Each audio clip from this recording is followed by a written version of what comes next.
꼭 알아야 할 어제의 뉴스. 국정감사 2주차 역시 첫날부터 여야의 격돌이 예상됩니다. 합동참모본부와 국군 심리전단 등을 상대로 한 국회 국방위원회 국감에서는 이명박 박근혜 정부 당시 댓글 공작 의혹이 최대 현안입니다. 적폐청산의 강공 드라이브를 걸고 있는 여당의 책임 추궁이 이어질 것이라는 전망 속에 야당은 현 정부 안보 정책을 무능이라고 규정하며 맞불을 놓을 태세입니다. 신고리 5, 6호기의 운명을 좌우할 공론화위원회의 최종 발표를 앞두고 정부의 탈원전 정책을 둘러싼 신경전도 불가피해 보입니다. 탈원전은 시기상조라는 야당과 공약 이행을 관철하기 위한 여당의 설전이 팽팽할 전망입니다. 상임위별로는 유해 생리대 문제와 내년도 최저임금 결정 논란도 쟁점입니다. 주 후반 적폐청산과 맞불 공방은 또 한 번 극에 달할 전망입니다. 이른바 이명박 정부 자원 외교를 추진한 한국광물자원공사와 석유공사, 가스공사를 비롯해 문화예술계 블랙리스트, 화이트리스트 논란을 빚은 한국문화예술위원회 등의 피감기관이 몰려있기 때문입니다. 야당은 여당의 공세에 맞서 기획재정부를 상대로 문재인 정부의 이른바 부자 증세를, 또 서울중앙지법과 서울고법을 상대로 박근혜 전 대통령 구속기간 연장 결정 문제를 따져 묻겠다는 계획입니다. 여야가 한치의 양보 없는 기싸움을 예고한 가운데 지난주와 같은 국감 파행을 우려하는 목소리도 나오고 있습니다. 차은택, 송성각, 안종범, 정호성, 김종, 그리고 최순실. 이들의 공통점은 모두 한 차례 구속기간이 연장됐다는 것입니다. 법원은 이들의 심리가 대부분 마무리됐거나 끝났지만 선고를 미루고 있습니다. 박근혜 전 대통령과 공모관계이거나 관련 혐의를 받는 만큼 하나의 결론을 내려 선고하겠다는 취지에서입니다. 하지만 차 씨의 구속 만기가 다음 달에 끝나는 등 공범들의 추가 구속 기간마저 만기가 임박하고 있습니다. 이 때문에 박 전 대통령의 구속이 연장된 상황에서 이들의 선고가 먼저 나올 거란 관측이 나옵니다. 재판부는 지난달 차 씨에 대한 선고를 더 이상 미루기 어렵다며 혐의와 관련한 심리를 조만간 끝내겠다고 밝혀 구속 만기가 임박한 피고인들을 먼저 선고할 가능성을 내비쳤습니다. 재판부가 일치된 결론을 강조한 만큼 이들에 대한 선고가 먼저 내려진다면 박 전 대통령 혐의에 대한 판단도 크게 다르지 않을 걸로 보입니다. 박 전 대통령의 핵심 혐의인 뇌물수수나 블랙리스트 관련 직권남용 혐의 역시 다른 1심 재판부가 이미 결론을 내린 상황. 박 전 대통령 구속을 연장하며 심리의 속도전을 예고한 법원은 국정농단 사태 1심 재판에 마지막 퍼즐만을 남겨두고 있습니다. 지난해 우리나라 30세 미만의 부동산 임대업 신규 사업자는 7천여 명, 1년 전보다 10% 이상 늘어난 것으로 7년 새 2.4배나 급증했습니다. 30세 미만의 부동산 임대업 신규 사업자 비중은 모든 연령대를 통틀어 가장 높고 그 증가폭도 가장 큽니다. 이제 막 사회생활을 시작하는 청년층에겐 창업 자체가 쉽지 않은 일. 하물며 안정적인 수익을 발판으로 하는 부동산 임대업은 말할 것도 없습니다.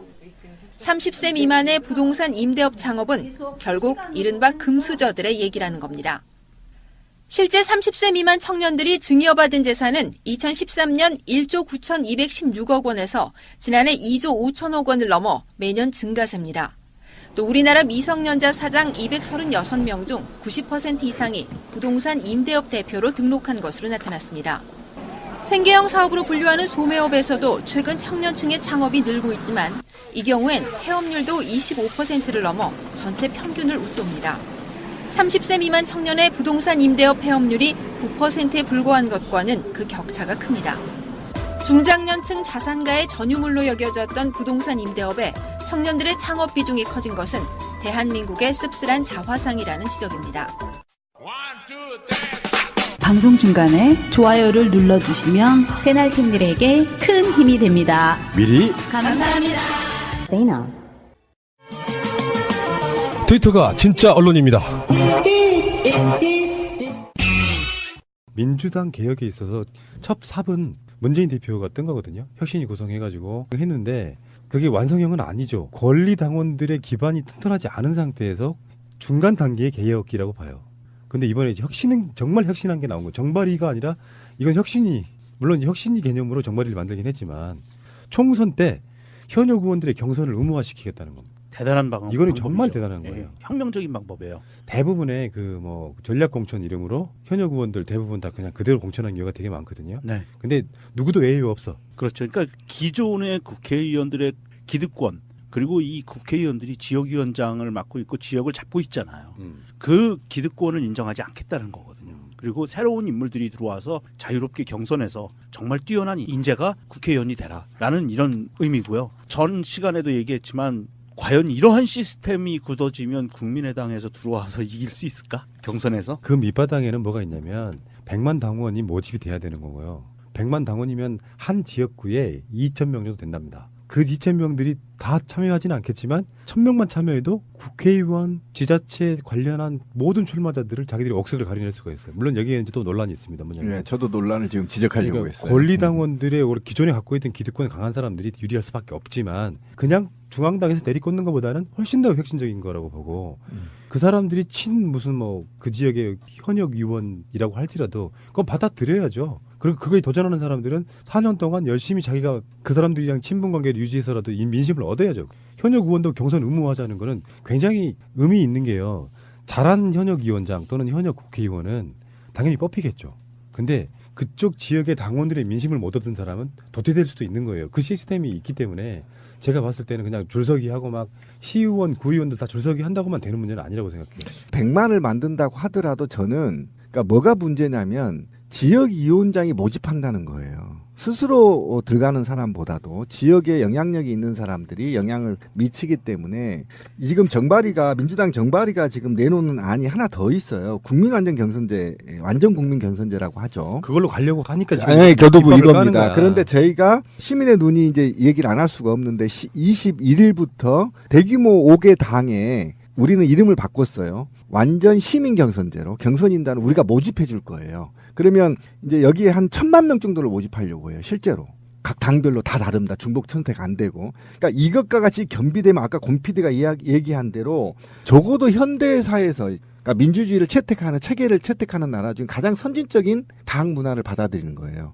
그러니까 완전히 기득권을 내려놔 버리는 겁니다. 그 정도. 그러면 권리당원 100만 명하고 이래봐야 이제 각 지역에 한 2,000명 되는 거잖아요. 그런데 실제로 완전 시민 경선제가 10,000명이야 지역별로. 그럼 10,000대 2,000이잖아요. 쉽게 말하면 이렇게 되면 권리당원을 2표를 준다 하더라도 완전한 국민 경선제가 되기 때문에 쉽게 말하면 꼴불견도 이제 김진태 같은 애들은 공천 자체가 안 됩니다.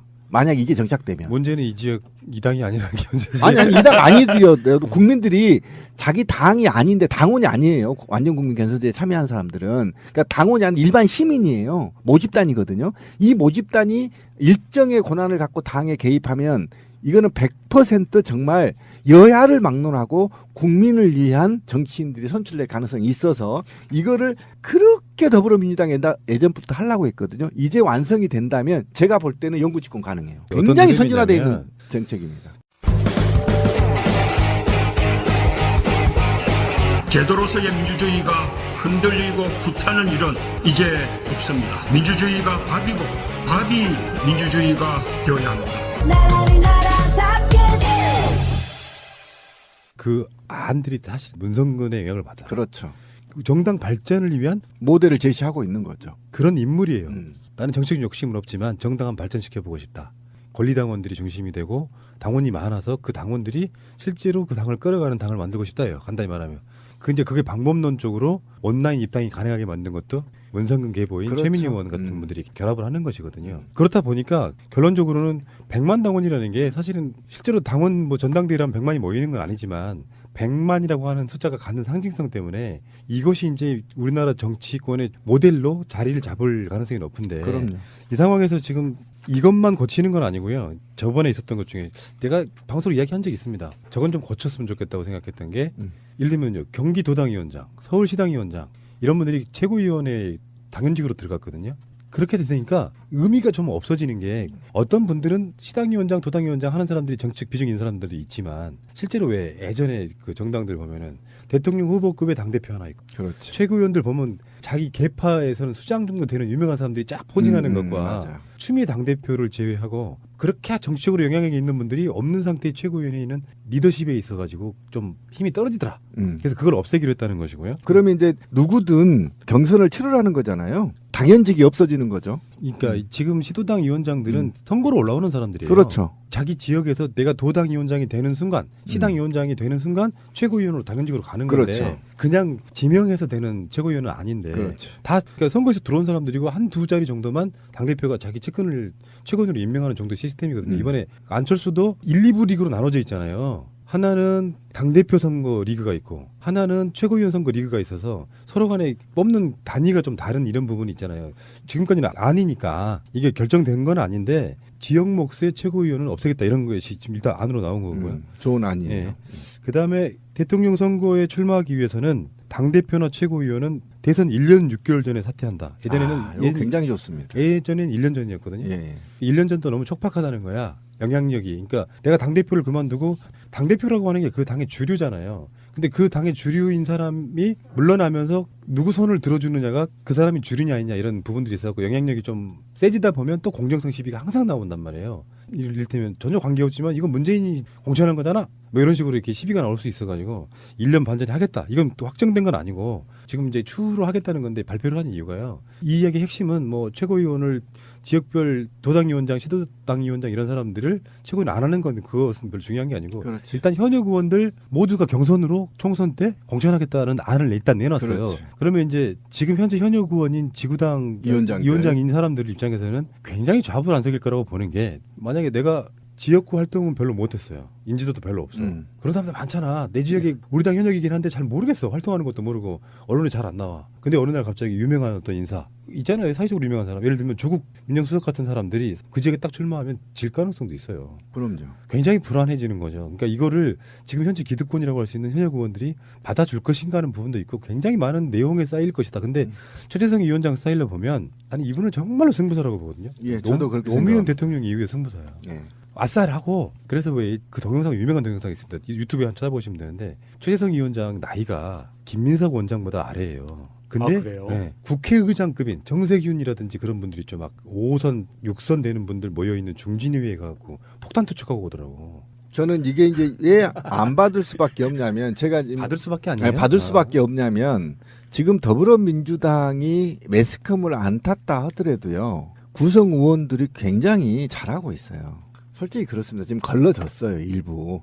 거의 한 8, 90% 걸러졌고 나머지 이제 빈둥거리는 사람 몇 명 있는데 그 사람들은 어쩔 수 없고 어디 가나 토플로의 논리에 의하면 있는 거니까 놔두고 어쨌든 받아들일 건데 제가 이거를 더불어민주당이 다른 정당의 정치 문화를 리드할 수밖에 없다라고 인정할 수 있는 게 뭐냐면 지금 정발이가 내오는 이 안이 공정하게 공정하는 방향으로 가고 있다는 거예요. 아까 권 PD가 얘기한 거 저는 깜짝 놀랐는데요. 유명인 사람들 내려서 확 꽂아버리면 지역에서 한 15년 쌩깐 놈들 바로 죽을 수 있거든요. 예를 들면. 그러니까 그런 걸 없애는 방향으로 가고 그러려면 공직을 1년 6개월 먼저 내놓고 니들이 하든가 또는 그렇게 공정성에 준하는 방식까지 끌어내려서 또는 끌어올려서 공정성을 확보해 준다는 의미에 대해서 굉장히 바람직하다. 다른 정당들도 좀 배워서 정치 문화를 좀 혁신적으로 바꿨으면 좋겠다는 생각까지 들 정도예요. 그게 트렌드를 리드하는 것은 그렇지. 마치 새날 같은 거예요. 그렇지. 팟캐스트의 트렌드를 리드해 왔지 않습니까? 그 어떤 에피소드를 내는 방식이면 모든 것 다. 그렇죠. 인정하죠. 심지어는 우리는 광고도 가서 만들어버려. 근데 그게 좋아 보이면 사람들이 따라하게 돼 있어요. 그렇죠. 깔때기를 얹어보니까 되게 좀 막 창피하네. 아니 계속해. 그렇죠. 해줄게. 그러니까 팟캐스트는 낙곰수가 어떤 흥행의 붐을 일으켰지만 트렌드를 끌어가는 건 새날이었다. 그렇지. 죽여주십시오. 내려. 자 그렇다 치고 어쨌든 더불어민주당이 지금 정당 트렌드를 리드할 수밖에 없어요. 여당이어서가 아니라 지지율은 뭐겠어요? 지지율이란 두 가지가 있다고 봐요. 하나는 그들이 하고 있는 것에 대한 평가, 그리고 하나는 미래에 대한 투자 이런 거거든요. 조금 못해도 여당이 잘해야지. 이것이 지지율에도 반영이 돼 있는 건데 50%가 넘어가면요. 민주주의 국가에서는 공학적으로는 전석 석권입니다. 맞아요. 예. 50%가 넘어가는데 뭘 못하겠어요? 그렇죠. 예. 그들이 좋아하는 다수결의 원칙에 의하면 다 이기는 거야. 물론 지지율이 다시 말씀드리지만 지방선거 때는 우리가 생각하는 거 안 나와요. 우리 맞아요. 생각하는 것보다 훨씬 안 나올 겁니다. 지금은 이제 뭐 홍준표가 말하는 샤이도 있겠지만 우리가 깜짝 놀랐던 거. 박근혜 탄핵에 가장 엄중하던 그 시기에 보궐선거가 하나 있었는데 TK 쪽에 선거 많았잖아요. 그렇죠. 그 당시에 자유한국당이 싹 쓸어버리잖아요. 그리고 이번 대선 때도 보면 가장 깜짝 놀랐던 이건 욕하려고 하는 말 아니에요. 성주분들 우리가 그렇게 공을 쏟았지만 그러니까 다른 지역보다 유의미하게 좀 많이 나왔던 것도 아니고 다른 지역 딱 고만고만한 정도밖에 안 나오잖아요. 그게 지역의 현실이다 보면 우리가 바라는 그림 중에 하나는 바른정당이 자유한국당하고 세가 비슷해지면서 서로 나눠먹게 하고 이쪽에서는 더불어민주당이 공략하면 과반이 안 되더라도 30-40%대 지지율로도 할 수 있다 이런 정도의 공학적 접근은 가능한데 현실적으로는 안 된다. 그러니까 대구한테 저는 희망을 보는 게 그런 거예요. 김부겸이 지난 지방선거 때도 대구시장 나가서 40% 먹었습니다. 그렇죠. 그런데 그리고 나서 2년 후에 총선에서 당선돼 버렸어요. 그러면 김부겸 같은 사람들은 실제로 돼요. 조금만 노력하면 실제로 된다고. 그러니까 어찌됐건 다 먹긴 힘들지라도 지역에 내려갔다 이런 거 있잖아요, 여러분들은. 저는 있었는데 옛날 어렸을 때. 어느 지역을 갔는데 거기 지자체장이 한나라당이나 새누리당이면은 그냥 남의 이야기 같고 이 지역의 지자체장이 누구지 하면 우리 쪽 정당 사람이라 그러면 왠지 좀 믿음이 가는 정말 어린애 같은 유치한 생각들을 좀 했던 시절이 있었어요. 흔히 말해서 정치적 영토. 그러니까 똑같은 사업을 해도 우리 쪽 사람 지자장이 하면 되게 좋아 보이잖아요. 솔직히 안 그래? 맞아요. 네. 근데 저쪽이 하면 쇼하고 있네잖아. 저쪽이 하면 저 안에서 뭘 얼마나 띵겨 먹으려고 저러지? 뭐 이런 생각만 하게 돼요. 저는 이제 내년 지방선거에서 사실은 인천, 서울, 경기만 갖고 평가해야 된다. 저는 강력히 주장합니다. 그러니까 잡놈들이 모여있는 지역만 저는 하자. 한 곳으로 몰아주는 데는 좀 빼자. 그러니까 서울, 경기, 인천 갖고만 얘기하자. 다른 얘기 하지 말자. 이거 다 뻔하는 거 아니에요. 제가 왜 이 얘기를 지금 집착을 하냐면요. 아까 성주 얘기도 했지만 이게 지역에서 스킨십 존나 오래 한 놈이 당선돼요. 지방선거는. 무슨 소리예요. 근데 광역은 이제 빼더라도 광주에서 후보 하나 잘못 내면 떨어져요. 대구, 부산에서 마찬가지란 말이에요. 이게 그렇게 변수가 있는 지역에서 우리가 뭐 사다리 타듯이 막 이것이 뭐 정권 전체의 심판이다 이따구로 개 같은 소리 저는 싫다. 그러니까 차라리 그렇게 하려면 인천, 경기, 서울까지만 평가하자. 지금 말씀하신 것처럼 같은 그런 식으로 평가하겠다는 건 아니지만 그렇지. 그게 여세를 몰아가는 과정, 기세 싸움에서 그러니까 다른 건 없어요. 사실 호남에서 국민의당이 가져가는 그 데미지보다요. 정반대로 이쪽에서 PK에서 부산, 경남, 대구까지 먹어버렸어요. 그러면 저쪽이 받는 타격이 엄청나게 크다는 거예요. 그럼요. 동의하고요. 당이 거의 쪼개질 정도의 분위기까지 갈 겁니다. 왜냐하면 기댈 곳이 없잖아요. 그렇지. 그러면 바로 2년 후에 있을 국회의원 선거를 신경 안 쓸 수밖에 없는 상태가 되면 정치라는 게 사실 알고 보면 선거라는 게 영토 확장이거든. 파란색, 빨간색 이 영토를 잡아먹는 과정이에요. 동의하고. 그래야 그게 어떤 세감 올리고 사회적 분위기가 만들어지고 그러면서 개혁에 힘도 되고 이러는 부분이라서 맞아요. 저는 그 TK, PK에서 총 5석이거든요. 대구, 경북, 부산, 경남, 울산 이게 광역 5석 중에 3개 정도 가져오면 이건 혁명적인 변화가 일어나는 거라고 봐요. 아니 저는 대구 하나만 먹으면 혁명이다. 그렇겠죠. 왜 그러냐면 제가 현장을 시민회원 때 다녀보잖아요. 근데 정말 현실은요. 경북 지역에 후보를 못 내요. 이해 가시죠? 광역은 가능하니까. 그러니까 17개 시도 광역 단위 갖고만 제가 평가를 한다면 동의할 수 있는데요. 제가 예를 들면 경북에 아예 도당이 없어요. 그다음에 후보 자체가 없어요. 없으니까 후보 발굴하기도 어려워요. 지자체장들은. 이런 판에서 어떻게 평가를 얘기할 수 있냐는 겁니다. 그래서 그러니까 기초단체장 빼고. 그렇죠. 그러니까 17개만 갖고 얘기하자고 그러면. 그렇죠. 그게 가장 맞죠. 그러면 아마 압승할 가능성도 있어요. 제가 보기에는 한 12에서 13 정도까지는 가져올 수 있지 않을까 싶어요. 자, 근데 오늘 이야기는 지방선거 이야기는 아니었고요. 그러니까 이것이 실제로 이런 어떤 상황들을 통해 가지고 제도화, 시스템화가 된다면 자유한국당 부류도 결국에는 따라하지 않을래 않을 수 없는 여당이면서 가장 지지율이 높은 제1당이 선도에 가버리면 정치권의 문화는 바뀐다는. 그리고 성공한 모습을 보였을 때 따라한다는 거죠. 근데 그게 이제 사실 알고 보면 적폐 여러 가지 적폐가 있지만 지역 적폐에도 무시 못하거든요. 중앙에서 막 개혁이네 뭐네 뭔 소리가 나고 막 국정원 이야기 해봐야 지방 내려가면 토호들이 갖고 있는 그 국회의원과 연결되어 있는 비리 구조가 또 장난 아니지 않습니까?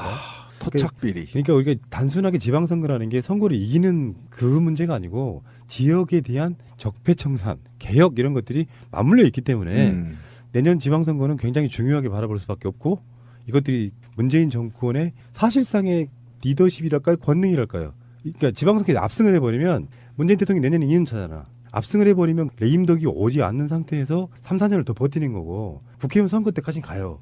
그런 상태로 가는데 만약에 지방선거에서 생각보다 훨씬 더 월등하게 분위기가 다운돼 버리면 이미 이제 공무원 사회에서의 그 민심 위반 비슷하게 일어나면서 점점 그런 경우 박근혜는요 세월호 사건 일어나는 그해 2014년에 내임덕이 오기 시작했어요. 취임 2년 차에. 그러다 보니까 무리한 걸 동원해서 나라를 통치하려고 했잖아요. 그런 측면이라고 저는 봅니다. 근데 우리 국민이 이제 저는 문재인 정부를 지키고 그 지나서 적폐를 청산할 거라고 믿기 때문에 믿고 갑시다 진짜.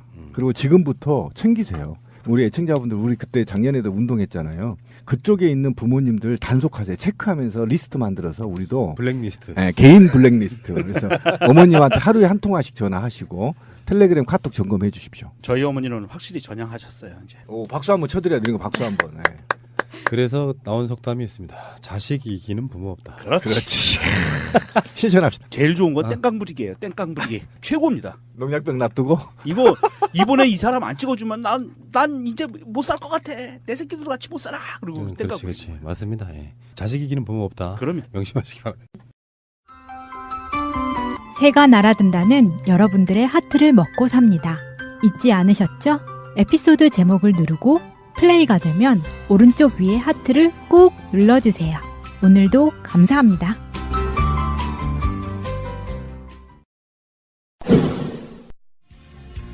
고맙습니다. 감사합니다. 죄송합니다. 너무 수고 많으세요.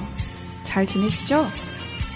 이런 다른 사람의 노고와 안부를 묻는 말들 오늘 몇 번이나 하셨나요? 의례적인 인사말이라고 하더라도 사람 사이를 따뜻하게 만들어준 한마디고요. 정말 절실하게 위로가 필요한 사람들에게는 스쳐 지나가는 그 말이 그 사람을 살릴 수도 있습니다. 저도 얼마 전 잘 지내시죠? 이 한마디에 복받쳐 오르는 눈물을 참느라 애썼던 기억이 있는데요. 이런 따뜻한 말을 건네는 습관 우리 새날 청취자분들은 갖고 계시겠죠? KTX 승무원은 안전 담당을 할 수 없지만 안전 업무를 안 해서 피해가 발생하면 3년 이하의 징역 3천만 원 이하의 벌금에 처해집니다. 이러한 모순을 바로잡고자 투쟁하고 있는 저는 KTX 해고 승무원 김승아입니다. 컨셉 없는 자유로운 방송 자갈자갈 시작합니다.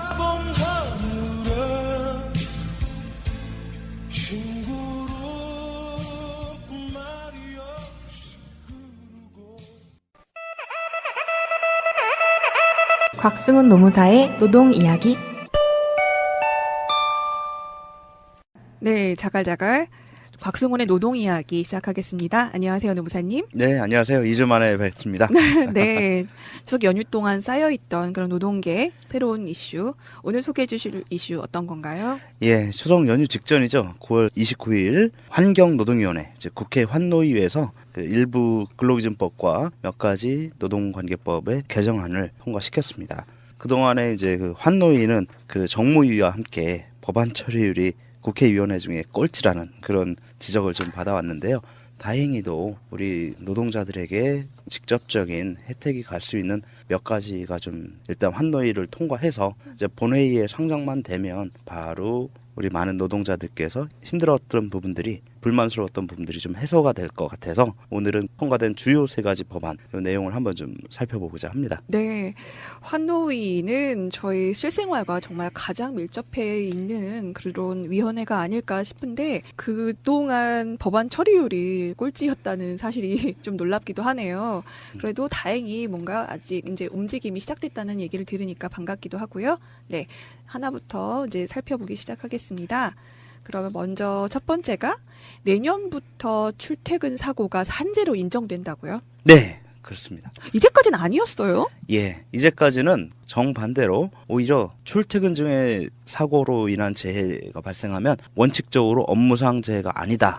그리고 예외적인 경우에만 업무상 재해다라고 인정을 해줬는데 그 예외적인 경우조차도 인정을 굉장히 엄격하게 심사해서 거의 잘 안 해줬었어요. 네, 전에 노무사님이 소개해 주신 에피소드 중에서 출근 중에 어린이집 데려다 주고 이제 출근하는 과정에서 사고가 났을 때 산재 처리 문제가 얘기가 됐었는데 그거는 그래도 처리가 되지 않았나요? 근데 그 출근 중에 산재가 인정되는 경우는요. 아주 예외적으로 첫 번째 조건이 현재 현행법에 의하면 사업주 지배 관리 하에 있어야 된다. 그 얘기는 뭐냐면 사업주의 지시에 따른 특별한 출근이 있어야 된다라는 것이죠. 그리고 사업주가 출근의 방법, 그리고 출근의 경로, 출근의 수단 요 3가지를 다 통제하고 있는 상황이어야 된다라는 정황이 입증되어야만 산재로 인정을 해줬었습니다. 그래서 사업주 지배관리하라는 것이 도대체 무엇이냐. 현재의 법에서는 가장 대표적인 것이 회사에서 제공한 교통수단을 이용해야 된다 이거죠. 회사 셔틀버스? 그렇죠. 예, 회사에서 제공한 출퇴근용 버스를 이용한 경우 아니면은 자동차 명의가 회사차? 그런 것도 가능합니다. 네. 그런데 예를 들어 우리 뭐 임원급들 되시면 그 회사에서 법인 차량들 제공해 준 경우들 많죠. 복지가 좀 되는 회사들은. 그런데 그 임원에게 그 차량을 하나 준단 말이에요. 회사 명의의 차를. 그렇다 하더라도 그 관리권과 이용권이 그 특정 임원에게만 또 전담되어 있으면, 독점되어 있으면 그것은 사업주 지배관리하에 있지 않다라고 또 봅니다. 아, 소속은 업무상 이제 회사 소속으로 되어 있지만 개인이 독단적으로 모든 걸 관리한다 하면 또 그렇죠. 개인 전용 차다. 이럴 경우에는 회사에서 제공한 차라 하더라도 그 차를 이용한 출퇴근 중에 발생한 재해는 산재로 인정하지 않는다 이거죠.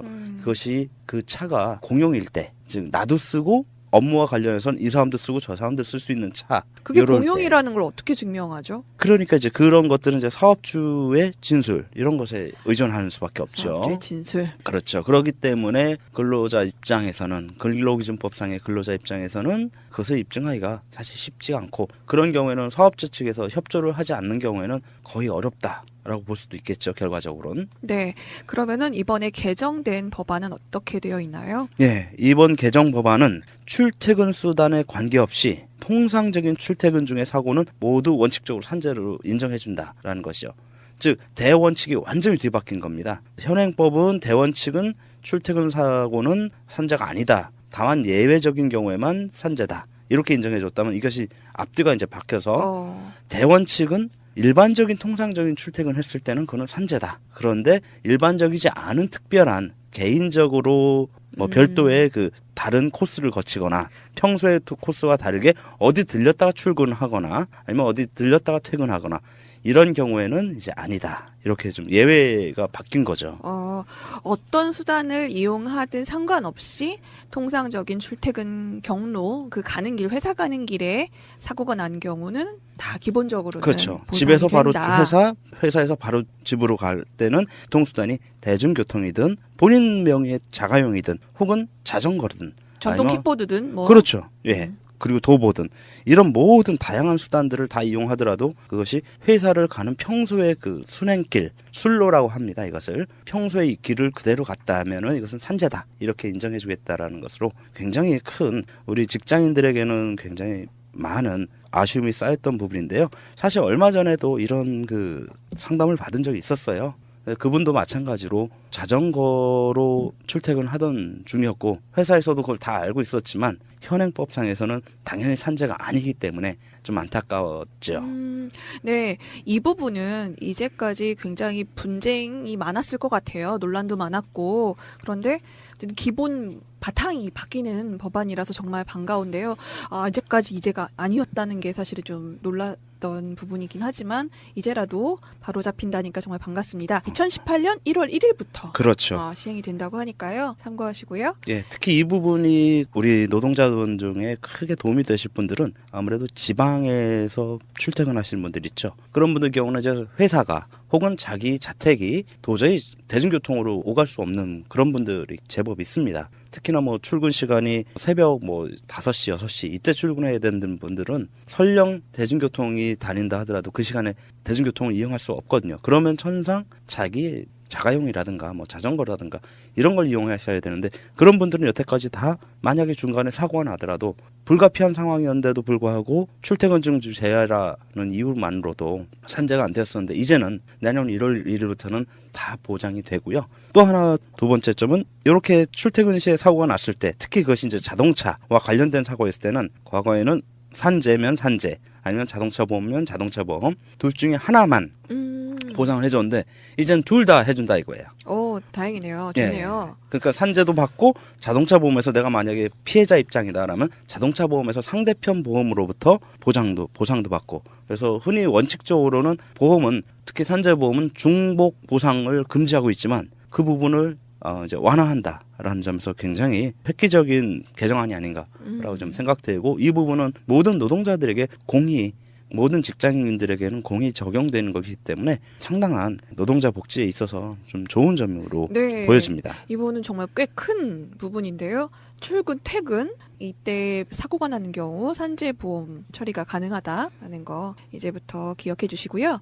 두 번째, 1년 미만 근로자에게 연차 휴가 별도 부여. 네. 이거 입사했을 때 바로 몸으로 느껴지는 건데요. 그렇죠. 이것도 네. 모든 우리 직장인들 월급쟁이들에게 다 해당되는 상황이기 때문에 굉장히 민감한 부분이었는데요. 현재의 그 연차 휴가 제도는 쉽게 말하면 이렇게 생각하시면 돼요.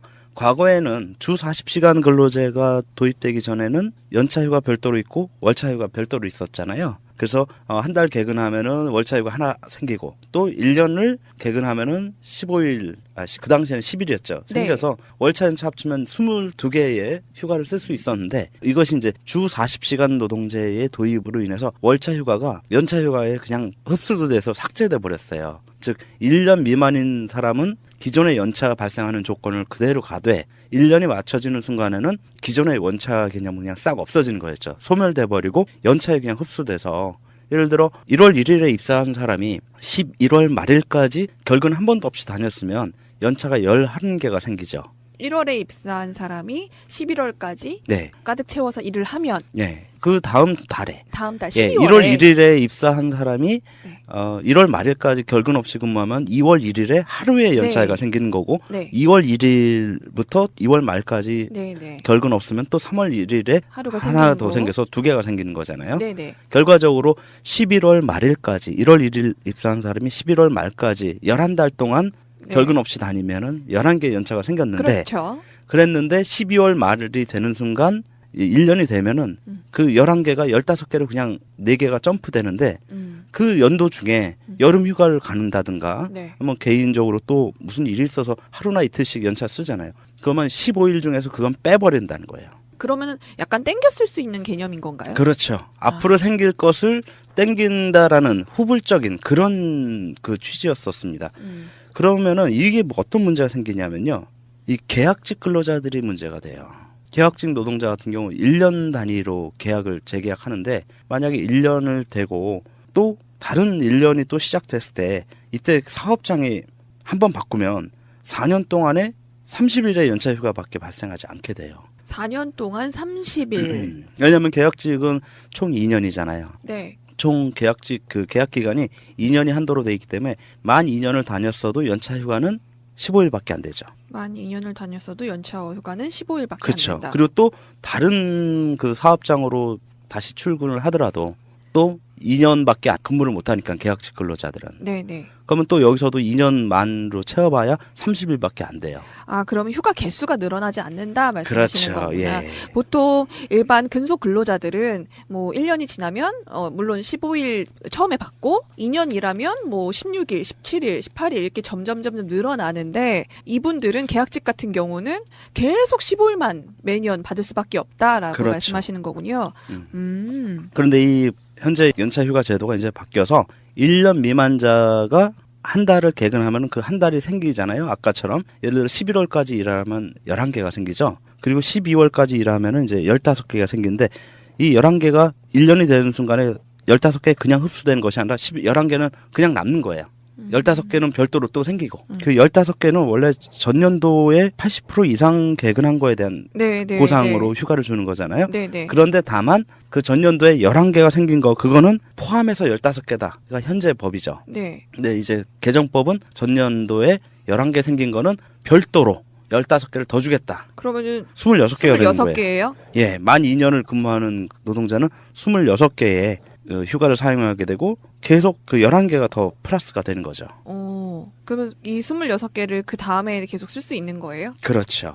그러면은 이게 계약직이 아니면 일반직 사원들을 다 이렇게 되는 건가요, 원래? 네, 그렇습니다. 그러니까 만 1년을 딱 채웠다 할 때 기준으로 현행법에서는 연차휴가 15개이지만 이제 새로운 법에 의해서는 만 1년을 딱 채웠을 때는 26개의 연차휴가가 생기는 거예요. 물론 그 중에 만 1년 이내 동안에 몇 개 썼겠죠 이미. 여름휴가도 가는 경우들도 많고 하기 때문에. 하지만 어쨌든 간에 15개를 그 다음 연도에도 땡겨 쓰는 개념이 이제는 없어지는 거죠.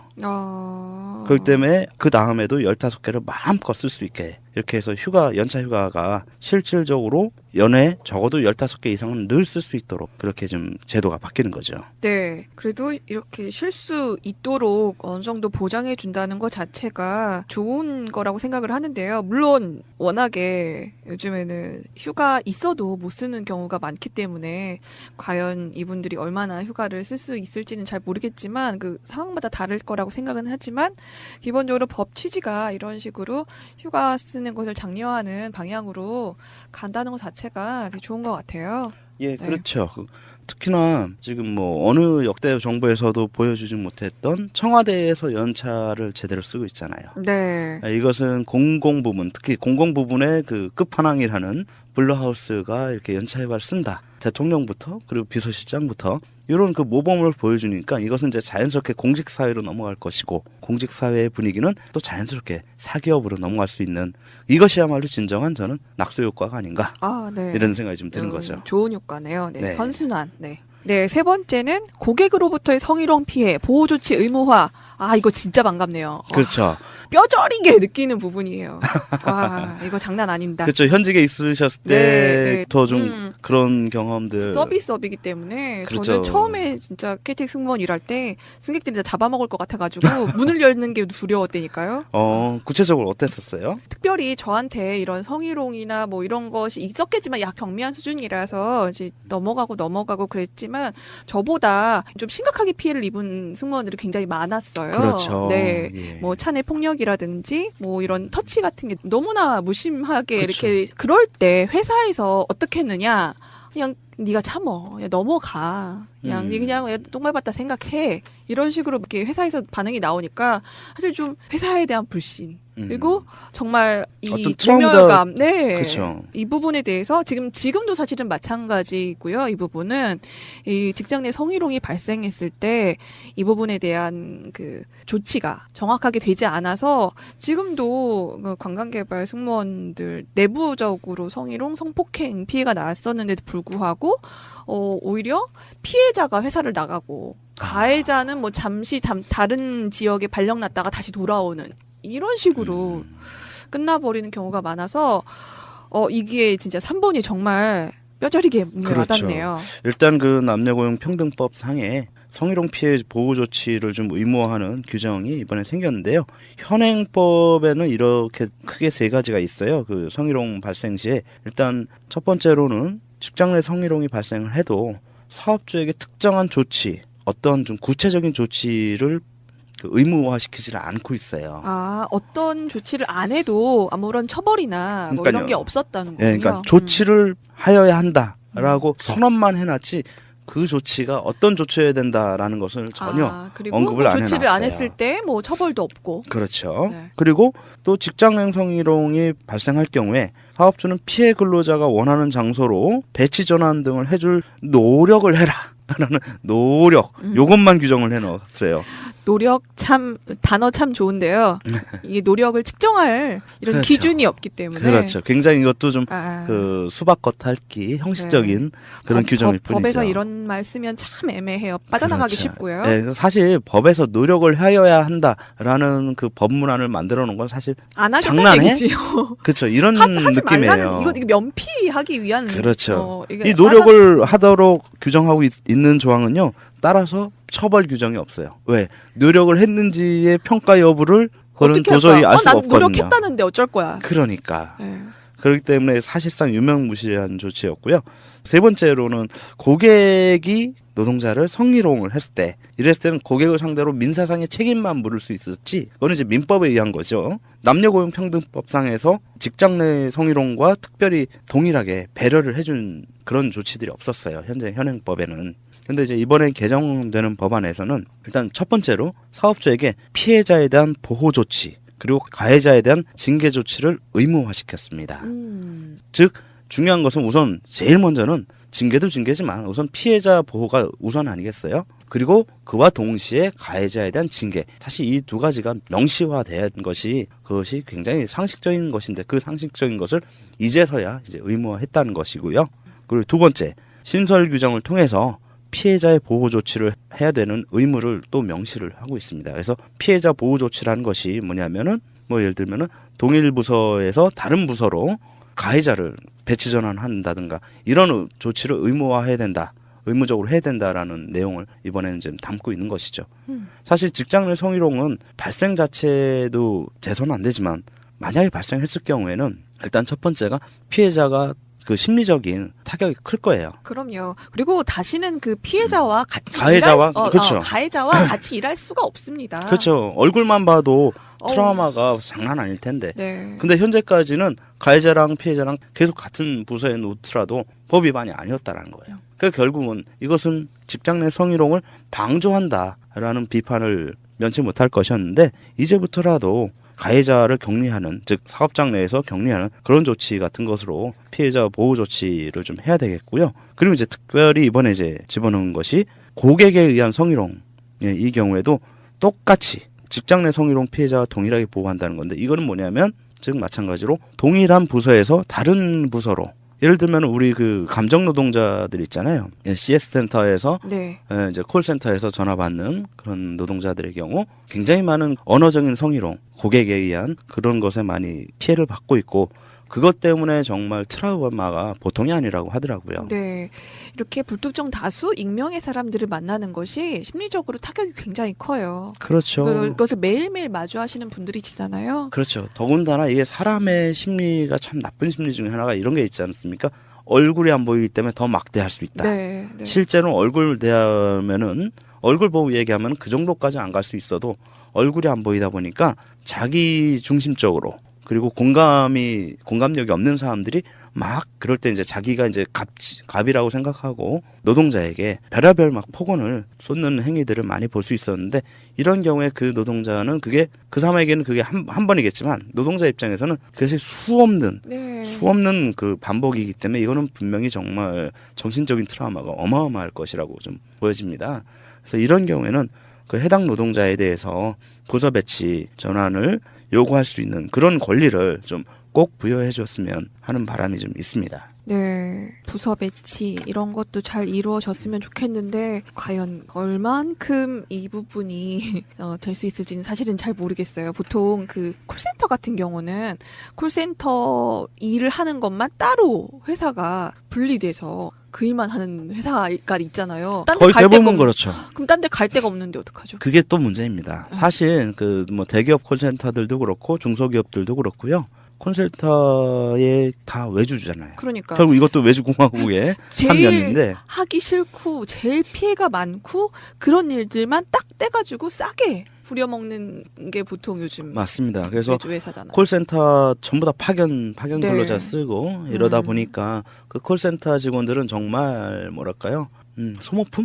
소모품처럼 소모되고 그렇게 있어요. 그래서 그 사람들의 영혼들이 좀 많이 피폐해지면 그럼 자연스럽게 퇴사를 할 수밖에 없고 본인이 살려면 이 부분은 좀 더 다른 방향으로 이분들을 좀 더 케어할 수 있는 그런 제도가 또 필요하지 않을까 싶기도 하네요. 네, 그렇죠. 그래서 고객에 의한 부분들은 이 정규직보다는 비정규직 노동자에 좀 포커스를 주고 현재 나와 있는 개정안은 사실 이거는 정규직에 대한 포커스를 좀 많이 줬다면 비정규직 이런 콜센터 노동자들 특히 여성 노동자들이죠.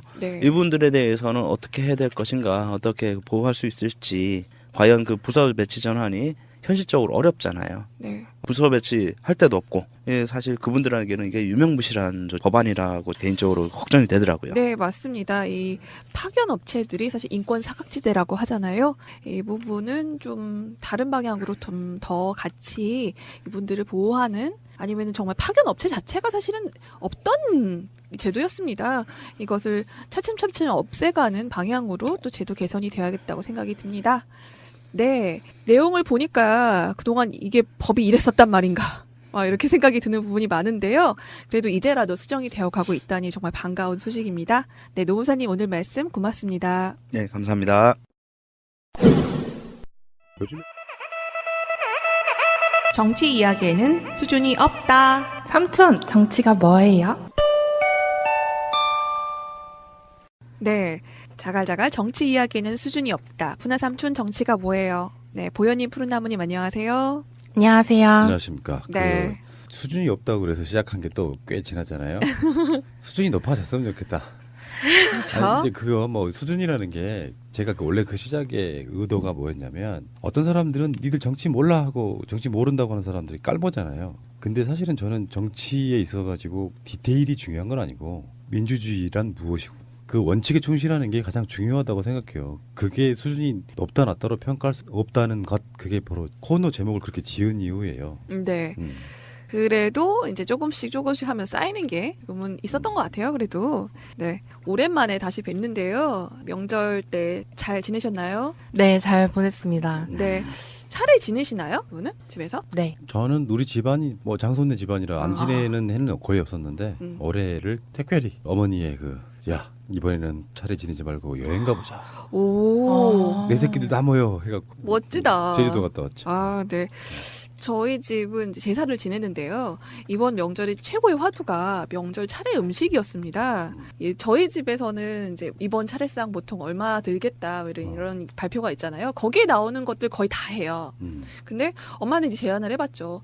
엄마, 할아버지가 굳이 꼭 이것만 드셔야 되겠다는 그 고정관념을 버려라. 할아버지도 치킨을 좋아하실 수 있는 거고 스파게티를 좋아하실지도 모르는 일이다. 굳이 사실 동생이랑 저랑 그닥 좋아하지 않는 음식 할 필요가 있을까? 새로운 신문물을 할아버지에게 좀 선사해보는 것이 어떤가?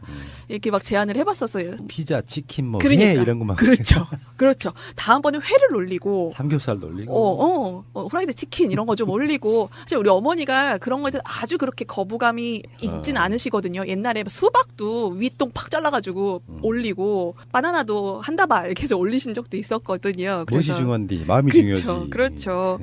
그래서 북어포 대신에 뭐 오징어 뭐 이렇게도 좋지 않을까 그런 생각이 들어서 차례상에 올리는 음식이 전통이랑 또 오히려 거리가 멀었다라는 얘기도 듣기도 해서요. 네, 좀 바꿔봤으면 그러게, 좋겠다는 생각을 했습니다. 먹지도 않은 나물 엄청 해가지고 나중에 그걸로 막 밥 비비며 이렇게 만들고 해?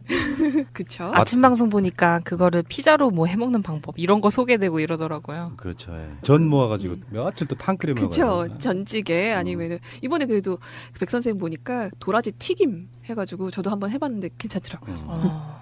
네. 우리 요리 방송 한번 합시다 언제. 나 요리 방송 좋아해요. 제가 물론 이게 비주얼이 안 되는 방송이라 어렵긴 하겠지만 말로 충분히 설명을 해드리겠습니다. 그러니까 요리는 사실은 크리에이티브, 창의력이 중요하다 생각하는 바입니다. 그래서 퓨전 요리띠 탄생하는 거거든요. 네, 오늘의 정치 질문도 이런 크리에이티브, 뭐 다양한 생각들을 발견하는 그런 시간 됐으면 좋겠습니다. 네, 오늘의 정치 궁금증 뭔가요? 네, 오늘의 첫 번째 질문인데요. 추석 때 제가 친가도 가고 외가도 가는 편이에요. 네, 양쪽 다 가서 느낀 공통점은 할머니, 할아버지들이 종편 방송을 엄청 보신다. 일부러 자식들 보라고 더 틀어놓으시는 것 같다는 생각이 들 정도로 그걸 틀어놓으시고 일부러 계속 그걸 주시하는 모습을 보여주시더라고요. 리액션 되게 크게 하는 거 있죠. 우리 들으라고. 맞지. 저게 맞지. 네. 이러면서. 근데 그 종편에서 그 내용이 전쟁이 금방이라도 날 것 같은 그런 일들이 지금 있었잖아요. 북한에서 도발하고. 그래서 이게 지금도 이런지 저는 사실 몰랐어요. 이제 정권 바뀌고 나서는 안 그런 줄 알았는데 지금도 여전히 이렇게 전쟁 위기를 고조시키고 있는 사람들이 있는 건데 이거에 대해서 뭔가 진짜 전쟁이 날까 이런 걱정을 하면 우리는 안 그런데 근데 그 전쟁 겪은 분들은 되게 민감하게 반응하시잖아요. 근데 그 상태를 가지고서 이걸 어떻게 받아들여야 되는지 잘 모르겠어요. 참 어려운 문제인데 우리들 방송으로 많이 나갔던 이야기들 중에 하나입니다. 전쟁이 날 것이냐 말 것이냐 당연히 나지 말아야겠죠. 우리가 항상 하는 이야기예요. 문재인이라고 하는 대통령이 있습니다. 이분의 생각은 확고해요. 한반도에 전쟁이 일어나면 안 된다. 평화가 만들어져야 된다. 근데 문재인 대통령에게 반대를 위한 반대를 해야 되는 사람들은 그것을 이름하여 안보파리 비슷하게 해가지고 이렇게도 비판하고 저렇게도 비판하고 그래서 국민들은 그런 거 있잖아요. 평상 때 찍지 않았던 그 세력이라기보다 국민들 입장에서는 뭔가 미덥지가 않은 거야. 전쟁이 일어날 것 같고 저렇게 하면. 그러니까 사실은 문재인 대통령의 입장 평화가 중요해. 전쟁은 안 되라고 말하는 거. 그 국민들이 걱정하는 게 똑같은 거예요. 그래서 전쟁보다 평화가 중요해라고 이야기를 해야 되는 상황에서 그 사이에 싹 끼어드는 이간질러가 있죠. 그게 바로 적폐 야당인 거예요. 그 사람들이 야 전쟁이 일어날 것 같아. 문재인 저러고 있으면 안 되지라고 그 안보 불안 심리를 막 자극하는 거죠. 그 메커니즘 속에 들어있는 거예요. 그런데 국민들 여러분들께서는 잘 생각해 보시면은 그들이 여당일 때도 마찬가지였습니다. 근데 그들의 목적은요. 그들이 여당일 때는 평화가 목적이 아니었어요. 그 전쟁이라는 것을 빌미 삼아가지고 불안감을 조성한 뒤에 우리 당 찍어줘. 흔히 말하면 그 당시에 야당들은 안보의 능력이 없는 사람들이야. 이렇게 지금까지 홍보전을 해왔거든요. 거짓말이지 사실은. 예를 들어서 북한하고 붙어가지고 연평해전 같은 거에서 승리했을 때가 다 민주정부 때고요. 뭐 국방 비리네 뭐네 해서 국방력이 약화시킨 건 다 저쪽 사람들이고 그런 관점에서 봤을 때 그리고 수년 동안 예를 들면 이런 거예요. 가장 간단한 건 우리나라의 국방비가 북한의 전체 예산보다 많아요. 비슷하거나. 그런데 그렇게 돈을 쏟아부었는데 아직도 자주국방을 못하고 뭐 했느냐 말이지라고 말했던 사람이 바로 노무현 대통령이에요. 그러니까 저도 군대에 있을 때요. 뭐 등등등 어쩌다 보니까 뭐 정보 일도 좀 해봤는데 내가 군대에 있을 때도 북한과 남한이 전쟁 나면 한국이 일주일 안에 이긴다. 그게 결론이었어요. 근데 자기들이 안보 파리를 해야 되니까 한국은 북한하고 싸우면 질 것 같고 막 전쟁이 일어날 것 같고 막 이러잖아요. 그럼 자기들이 직무유기한 거지. 뭐 했어? 국방 열심히 하라고 국방비 해년마다 40조씩 해줬는데 국방 비리로 다 헤쳐먹고 그런 거예요. 정말 그 사람들의 이야기는 일고의 가치도 없습니다. 하나만 더 말씀드리면 되게 쉬운 원리예요. 쉬운 원리. 북한이라고 하는 곳이 우리 바로 위에 있잖아요. 북한은 공식적으로 이야기하고 있어요. 이 우리가 핵을 개발한 것은 남조선용이 아니고 미국용이다 이렇게 이야기하고 있잖아요. 북한이 그 핵을 우리나라 땅덩어리에 떨어뜨리면 북한까지 다 망해요. 일단 문제는 간단히 말하면 그 땅 다 버립니다. 자기들 땅까지 오염시켜가면서까지 핵전쟁을 할 이유는 없고요. 그렇게 생각을 하시면은 과도하게 안보파리 하는 자들 안보 중요하죠. 지켜야 되는 건 맞는데 궁극적으로는 일단 첫 번째 자주국방 우리가 우리 힘으로 지켜야지 언제까지 미국에 의존할 거예요. 미국이 쏙 빠져버리면 껍데기만 남는 그런 군대 만들면 안 되고 그래서 지금 문재인 대통령이 저번에 미국 갔을 때 트럼프하고 합의한 게 있죠. 원래 전시작전 통제권을 대한민국으로 가져오기로 했던 게 노무현 대통령이고 그것을 연장시킨 게 이명박 박근혜예요. 두 번에 걸쳐서 연장을 시켰다고. 미국은 빨리 가져줬으면 해. 미국도 바라는 바 중에 하나예요. 왜 그러냐면 자기들이 무기를 더 팔아먹어야 되니까. 전자권을 가져가면 그런 부분이 있습니다. 그리고 자주국방이라는 게 남의 힘을 빌리지 않고도 우리나라를 지킬 수 있어야겠죠. 물론 미국의 역할도 저는 필요하다고 봐요. 중국이나 러시아나 북한 관련해가지고 힘의 균형이라는 게 필요하기 때문에. 그렇지만 그 과도하게 안보파리 하는 자들 그들은 정말 양심들이 없는 사람들이다. 전 그렇게 보고 싶은 거예요. 어떻게 보면 우리가 세월호 사건 뭐 이런 국가폭력의 피해자들이나 뭐 힘든 사람들 생각하면서 있는 것처럼 전쟁 겪은 분들은 당시 한국에 힘 없었던 때를 계속 생각하고 계신가 봐요. 그래서 미국이 없으면 안 되고 자주국방 한다고 외치는 것들 저거 우리나라 실정도 모르고 이렇게 좀 걱정하시는 건가? 좀 그런 생각도 들더라고요. 근데 그 친척집에 가셨다고 하는 그 상황 있잖아요. 그거는 그분들이 정말 정치 쪽에 막 열성 자유한국당 당원이 아니시라고 하면 보 의원님이 과도하게 반응하는 걸 수도 있어요. 그럴 때는 대하시는 방법이 그래요 맞아요라고 일단 동조를 해주시고 그래서 그분들의 입장을 들어주는 척이라도 하시고 그다음에 아까 말씀드린 그런 내용으로 뭐랄까 한두 가지를 더 그렇지만요. 이런 건 이런 거 아닐까요? 라고 이야기하는 그 방식으로 해서 세대 간의 갈등을 좀 없앤 상태에서 그분들도 우리 젊은 사람들의 이야기를 들을 수 있게 해주는 것도 중요합니다. 아 너희들 진짜 구닥다리 이야기 안 해. 끝. 이렇게 되면 안 되죠. 실제로 몸으로 겪었던 분들과는 좀 대화가 어쩔 수 없이 막히는 부분이 있을 것 같아요. 네. 아 근데 그분들도 겪어봐야 정말 어렸을 때예요. 네. 뭘 얼마나 하셨겠냐고. 아니 아빠가 옛날에 그런 얘기를 해서 중공기가 우리나라에 넘어왔다고 그 뉴스가 나왔을 때 엄마랑 아빠랑 비행기 예, 놀러 가고 있었는데 그 뉴스를 듣자마자 아빠가 회사 가야 된다고 아빠 공무원이셨기 때문에 이제 우리 엄마가 애들 데리고선 부산으로 피난 가라 가지고 정말 여명의 눈동자를 찍으셨다고 하던데 막 울면서 어쨌든 그것이 정말 몸소 느껴지시는 분들과 또 우리가 느끼는 것과는 좀 차이가 있지 않을까 그래요. 싶어요. 그것도 인정하고 시대가 바뀌었으니까 하다 보면 언젠가는 우리들 이야기가 귀에 들어오실 날이 있을 겁니다. 잘해드려야겠어요. 네. 두 번째 질문 미국에 관련된 건데요. 아, 오늘은 딱 그런 주제군요. 시리즈로 나가는 건가요? 아니 꼭 그런 건 아니었는데 이어지네요. 미국이 유네스코를 탈퇴한다고 발표했습니다. 그리고 이제 그게 어제 발표였고 오늘 이제 후속 보도로 나오는 게 다른 국제기구도 탈퇴하는 것을 검토해보겠다라고 얘기를 했더라고요. 이제 거기서 유네스코가 팔레스타인을 계속 인정하고 막 이런 것들을 정치적인 그런 결정들을 받아들일 수가 없고 그렇게 결정할 때는 우리가 빠지겠다고 분명히 얘기했는데 너네가 그렇게 결정했기 때문에 우리 나오는 거야 뭐라고 하지 마 우리 분명히 경고했어 라는 그런 기사 나와 있는 거예요. 전 좀 놀랬거든요. 아, 국제기구라는 거에 돈 주면 미국의 의견이 먹힐 거라고 생각해서 돈을 줬구나. 그러니까 의견이 먹히지 않으면 돈을 낼 이유를 찾을 수가 없는 게 미국이구나. 국제기구가 사실 그런 거 아니잖아요. 이게 저의 질문입니다. 이게 미국이 이렇게 공개적으로 이런 말을 어떻게 할 수가 있죠?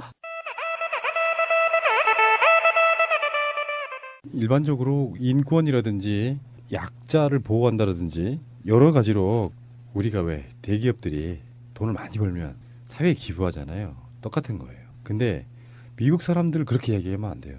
트럼프를 욕해야죠. 다 그렇게 해줘 봐야 우리한테 돌아오는 것도 없고. 나는 트럼프가 그래서 이해가 안 돼요. 대통령으로서 마인드는 10원어치도 없는 사람이에요. 그냥 좀 쉽게 표현하면 양아치죠.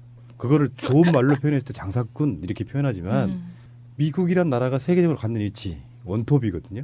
그러면 미국이 뭐 등등등 자기들 국익을 위해서 뭐 이렇게 하는 거지만 사실은 미국이 전 세계적으로 국지전 일으키고 전쟁하는 건 사실 자기 나라 이익을 위한 거예요. 근데 국제기구에다가 자기들이 대는 돈이 아까워. 아까 말하는 딱 그런 이유로 말이에요. 그러면 우리가 뺄게. 그렇게 되면요. 미국 죽는 길이에요. 예를 들어서 트럼프가 뭐 G20을 가거나 어디 무슨 행사장 같은 데 가면 갈 때마다 막 문제 일으키고 막 그래요. 메르켈하고도 막 티격태격하고. 근데 그런 모습들을 보여주다 보면 미국이 자기들이 왕따 되는 수가 있단 말이에요. 미국이란 나라도 자기네 지지를 떠받치고 있는 나라들에 의해서 더 강해지는 나라가 되는 거거든요. 내가 서열 1위야. 근데 서열 2등, 3위 또는 뭐 막 12, 22 그런 나라들이 같이 따르면서 그 위치가 공고해지는 거거든. 근데 국제사회에서 예를 들어서 미국과 힘을 같이 할 수 있는 게 저는 딱 하나 정도라고 봐요. 중국은 빼고요. 그거는 이제 개념이 좀 다르고 국제사회 위치에서 EU 그 강대국들이 통합되어 있는 하나의 국가가 EU잖아요. 근데 그 사람들이 봤을 때는 미국이나 트럼프가 하는 짓이 상식적으로 이해가 안 되는 거예요. 실제로 미국도 마찬가지 와스프 같은 어떤 전통적인 지배계층이나 이런 사람들은 사회에 기여하는 그게 흔히 말해서 노블리스 오블리제 그런 거예요. 미국도 전 세계에서 노블리스 오블리제 같은 개념을 갖고 뭐 지원할 건 지원하고 인도적 지원이란 말이 있잖아. 우리가 뭐 북한이 핵 만드는 게 좋아서 인도적 지원합니까? 사람이 죽지는 말아야겠기 때문에 먹고 사는 식량이라도 보내주자 이런 거거든요. 그런 방식이기 때문에 물론 미국이 그게 꼭 탈퇴하겠다라고 하는 건 아니에요. 지금 유네스코만 그런 게 아니라 예전에 환경 관련한 협약들도 막 탈퇴하겠다 이런 식인 거잖아요. 우리나라 국익이 너무 안 돼. 우리 맨날 돈만 대주고 돈 주고 몸 버리고 뭐 이런 식의 논리를 만들어내는데 사실은 자기들이 원하는 지구에 있어서의 경찰 국가로서 원톱 국가로서 자기들은 당장 이득은 없지만 내야 될 돈과 역할이 있는 거예요. 그거를 우리가 손해보는 짓 안 할래 이렇게 말하는 건 전형적인 장사꾼 속된 말로 양아치 속셈밖에 안 되는 거죠. 그런데 그러면 미국한테는 트럼프나 그런 식의 어떤 결정들에 의해서 국제사회에서 고립될 수도 있어요. 아무리 원톱이라고 해도 미국이 다른 나라들과의 관계에 있어서의 나쁜 이미지를 찍히는 것 그 자체가 뭐겠어요. 그 나라의 브랜드 가치가 떨어지는 거거든요. 그렇게 이미지가 저하되고 그러면서 국제사회 또는 뭐 정상들 간에 어떤 왕따 당하고 이러면 결국 미국 국익이 또 손해납니다. 그런 멍청한 짓을 왜 하는지 전 이해가 솔직히 안 되죠. 바라는 노림수는 분명히 있어요. 한국과 FTA 재협상하는 것도 막 그런 식의 어떤 논리를 들이대서 지금 땡깡 부린 거예요. 그냥 두면 안 되니까 재협상해. 할 거야 안 할 거야? 할 거지? 계속 이렇게 윽박질러서 재협상하게 되는 그런 부분인데 꼭 그렇게 또 트럼프 말처럼 되는 건 아닐 것 같고요. 임기 이제 3년 남았. 아직 좀 있네요. 네. 이게 제 전 애인이 전 애인?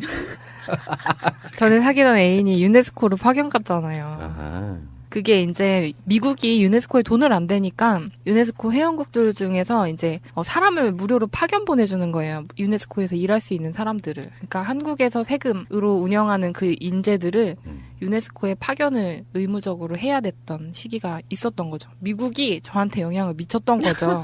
그래서 전 헤어졌으니까. 이게 나비 효과네. 어마무시하네요. 그래서 이 뉴스를 보고서 또 생각이 나더라고요.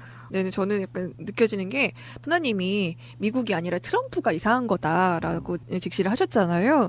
이런 부분이 우리나라 그 정치에도 기사를 보면은 왜 무조건 정부 발표에 따르면 이런 식으로 되게 정부가 뭔데? 그러면은 되게 그 불특정 다수에 숨어 있는 듯한 느낌이에요. 그래서 모든 비판이 문재인 대통령한테 가버릴 수밖에 없도록. 그래서 사실은 문재인 대통령이 물론 정권 지금 어느 정도 초기긴 하지만 이제 모든 사람들이 아직은 다 바뀌지 않았잖아요. 그런데 각 부처에서 잘못하고 있던 것들을 다 문재인 정부가 잘못한 것처럼 이제 몰아가는 식으로 여론에서 이런 정부라고 하는 이런 모호한 단어를 써가면서 좀 음해하는 기사가 많지 않은가라는 생각이 확 들었어요.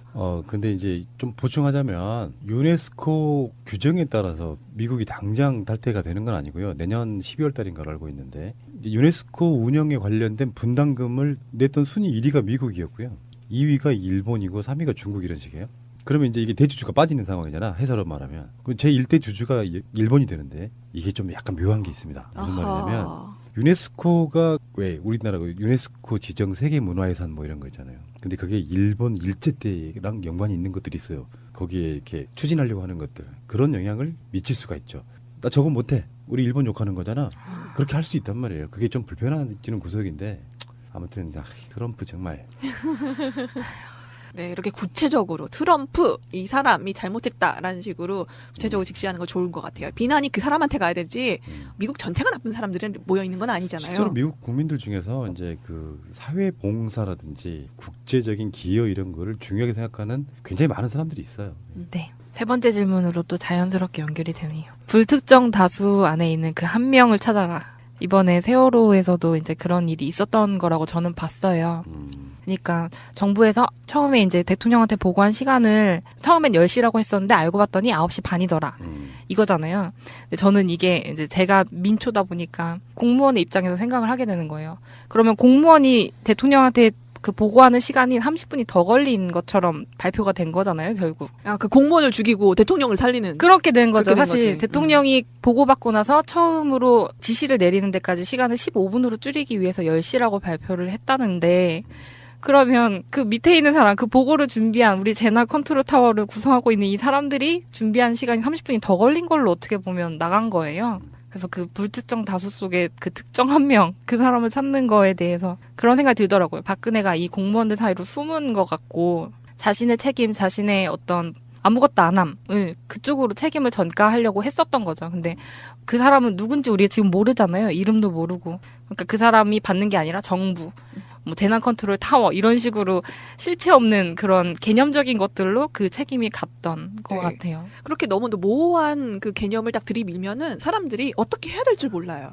할 데가 없어요. 어디 손가락질 할 데도 그러니까 없어요. 정부가 잘못했어. 그럼 정부 어떻게 해야 돼? 때려부셔? 어떻게? 그러니까 어디다가 정말 구체적으로 약간 포인트를 해줘야지 그 사람한테 민원이라도 넣든지 할 수 있을 것 같은데. 그 질문이 뭔데요? 왜 10시라고 했을까? 10시 10분이라고 했으면 보고 받고 나서 처치 시하는 시간은 5분으로 줄일 수도 있었던 건데 왜 10시? 양심적으로 5분으로 줄이긴 민망했던 거예요. 두 가지로 분석할 수 있다고 봅니다. 진짜로 보고가 들어갔을까 하는 부분이에요. 조작되기 전에 자료를 보면 9시 30분에 관저로 이야기했다는 거거든요. 이 자체가 웃긴 거예요. 사실은. 왜 그러냐면 그 시간이면 대통령은 집무실에 출근해 있어야 되는 시간이에요. 근데 9시 반에 관저에 이런 사고가 났어요라고 보고했다는 거예요. 근데 이게 사실은 아무것도 안 했을 가능성이 저는 더 크다고 봐요. 보고 자체를 안 했을 가능성. 근데 나중에 국회나 야당이나 등등에 있어서 그 문제를 삼으니까 급작스럽게 조작해낸 것도 있지 않을까라는 생각을 한번 해보는 거예요. 9시 반이든 10시든 조작했을 가능성. 사실은 출근해야 되는 시간이잖아요. 출근해서 자기 집무실이 있어야지. 그래서 그때도 그런 논란이 있었죠. 관저가 집무실이 해당되느냐. 그쪽에서는 관저 집무실에서 뭐 일 보고 있었다 이렇게 하고 있는데. 그런데 결국에는 아까 말씀하신 것들이 다 맞는 이야기죠. 청와대 전체로 보면 잘못한 거죠. 9시 반이든 10시든 제대로 대응을 못 해가지고 수많은 승객들이 그렇게 수장되게 하는 거를 한 건 잘못된 건데 그 많은 구성원들 중에서 박근혜 씨는 보고를 늦게 받았기 때문에 그럴 수밖에 없었다라고 대통령 지만 빠져나가는 상황을 만들어버린 거예요. 얼마나 비겁해요. 내가 대통령이라면요. 그 모든 책임은 나한테 있다라고 일단 내가 얘기를 할 것 같거든요. 그리고 나를 탄핵하시오 할 것 같아요.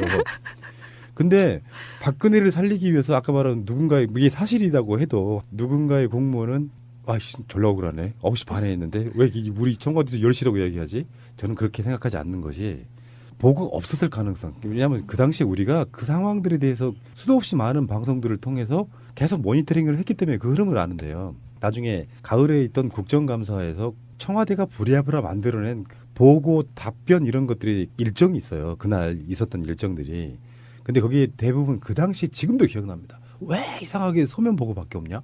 대면 보고가 한 건도 없고 서면 아니면 유선 보고였다고 나와 있거든요. 그것은 제가 봤을 때 급조된 걸로 보여요. 그러니까 최악의 경우는 그 사고가 나고 나서 청와대에 그런 일을 담당하는 사람들이 박근혜에게 아예 보고 안 하고 있다가 오후 시간이 넘어가면서 이게 큰일 났네 하고 나서 그때서야 박근혜에게 뭔가 연락을 취해가지고 우리가 말하는 7시간 또는 7시간 반 표현하는데 5시 넘어서 5시 15분경 정도에 종대본에 나타나는 시간까지가 7시간이거든요. 그러니까 실제로 박근혜에게 이야기가 전달된 시간은 제가 봤을 때는 4시 이후일 가능성도 있다. 그러니까 지금 이 숫자를 변경하는 거는 자기들이 인지하고 뭐 등등의 뭐 여러 가지가 있을 수 있겠지만 이 사람들은 국가 컨트롤 타워에 대한 개념도 없고 그것도 조작했다 그랬잖아요. 그게 제가 봤을 땐 사고가 나서 알아서 해결하겠지요. 그냥 청와대 전체가 시점적으로 보면 뉴스를 보고 알았다고 이야기할 정도니까 자기들이 뭔가를 해야 된다는 개념이 없이 아, 저 사고 나면 빨리 저 구해야겠는데 정도까지 이야기를 했겠죠. 그리고 담당하는 사람들은 뭐 카카오톡을 통해 가지고 영상 보고하라고 막 현장에 있는 1, 2, 3정에 막 연락했다 그랬잖아요. 전반적으로 보면 그걸 컨트롤할 능력이랄까 생각 자체가 아예 없었지 않을까.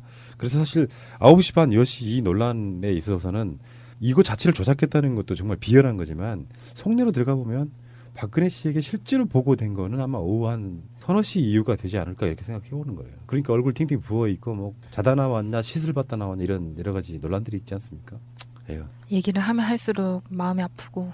네, 세월호 이야기는 그러니까 정말 상처에 계속 막 약 들이붓는 것 같은 그런 그러니까 느낌이에요. 이런 거 하나 발견될 때마다 이제 저는 유가족분들이나 아니면 활동가분들, 세월호 활동가분들이랑 SNS로 많이 묶여 있는데 타임라인이 아주 난리가 나요. 애들 사진 다 올라오고. 근데 이제 그거를 이제 예전처럼 슬픔으로만 두지 않고 이제는 이번에 보니까 가족들이 광화문 광장에 와서 문재인 대통령한테 감사 인사하는 퍼포먼스도 하시고 그리고 이제 기자회견 열어서 촛불 집회를 다시 시작하겠다라고 이제 선포하시기도 하시더라고요. 그리고 그거에 맞춰서 또 이제 청와대에서는 이제 그 아까 말씀하신 대통령 훈령이라는 걸 조작했잖아요. 국가가 컨트롤 타워가 아닌 것처럼 이렇게 무단으로 불법적으로 조작했는데 그것을 대검에다가 수사를 의뢰했다고 하고 이제 이런 박자들이 맞아서 돌아가면 다시 진상 규명이 한 걸음으로 이제 갈 수 있겠죠.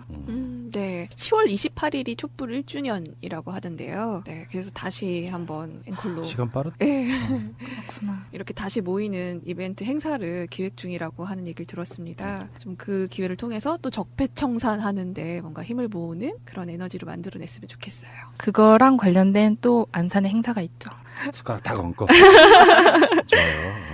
안산에서 세월호 특별 전시관 제가 준비하는데 참여를 하고 있습니다, 여러분. 10월 20날부터 22일, 수요일부터 금요일까지 하고요. 네, 안산에서 마을 공동체들이 다 모이는 날인데 특히 19일 날이 세월호 집중하는 행사들이 많이 있어요. 가족들이 안산을 이렇게 돌아볼 수 있도록 코스를 안내를 해주시기도 할 거예요. 기억저장소, 단원고. 다 가족들이랑 같이 가보시고 그리고 4시부터는 활동가들 모여가지고 아니면 시민들도 참여해서 지금까지 우리가 공동체 안산은 사실 참사 피해 지역이기 때문에 공동체가 많이 훼손됐어요. 사람들이 나눠지고 찢어지고 이런 일들이 많이 있었어요. 이웃들이랑 서로 손가락질하고 그래서 그런 것들을 어떻게 극복해 나갈 수 있는가 이런 얘기도 있고요. 그리고 저녁 때 6시부터는 기억과 약속의 밤이라고 해서 이제 촛불을 또 같이 들고 그동안 우리가 서로한테 느꼈던 감사한 마음을 표현하는 시간도 가질 예정입니다. 특히 세월호 전시관에 대해서는 여러 가지 부분이 있는데 이제 기념물품 같은 거를 저희가 한번 모아봤어요. 시민들 볼 수 있도록 이렇게 많은 창작물들이 있었다. 근데 물론 다 모으지 못해서 너무 죄송한데 모을 수 있는 만큼 조금만 공간 되는 만큼만 모았고요. 그리고 메인은 안산에서 참사가 터진 당일부터 67일 동안 매일매일 안산에서 촛불 집회가 있었습니다. 첫날은 단원고 정문에서 모였고요. 둘째 날부터 뭐 계속 이제 여기저기 자리로 옮기면서 촛불이 계속 됐는데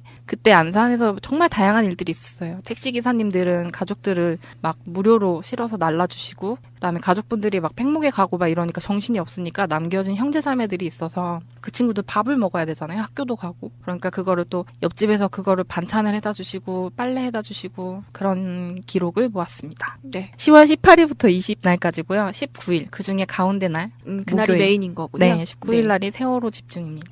네, 10월 18일부터 20일까지 함께 기억해 주시고요. 많은 분들 함께 해주셨으면 좋겠습니다. 네, 오늘도 재미있는 이야기 들려주신 푸나님, 보현님 고맙습니다. 네, 고맙습니다. 감사합니다.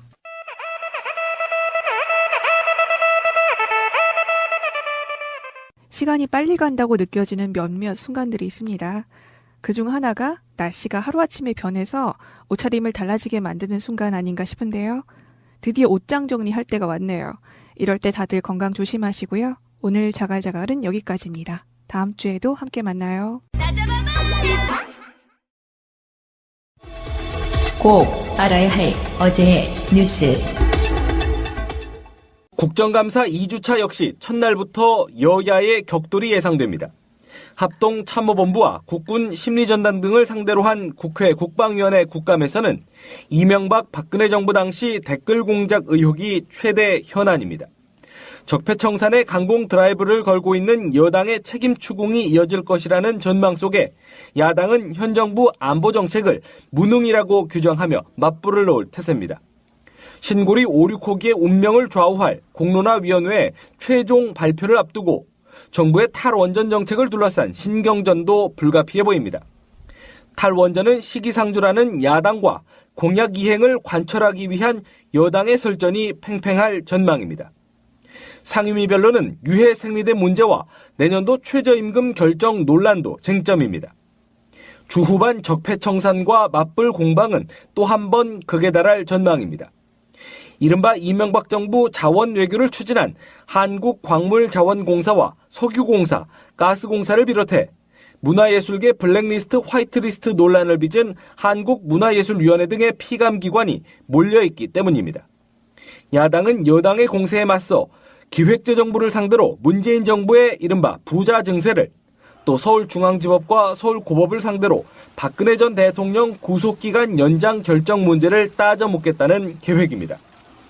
여야가 한 채 양보 없는 기싸움을 예고한 가운데 지난주와 같은 국감 파행을 우려하는 목소리도 나오고 있습니다.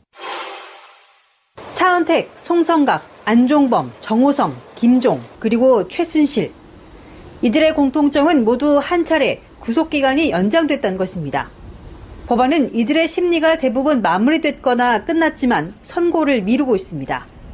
박근혜 전 대통령과 공모관계이거나 관련 혐의를 받는 만큼 하나의 결론을 내려 선고하겠다는 취지에서입니다. 하지만 차 씨의 구속 만기가 다음 달에 끝나는 등 공범들의 추가 구속 기간마저 만기가 임박하고 있습니다.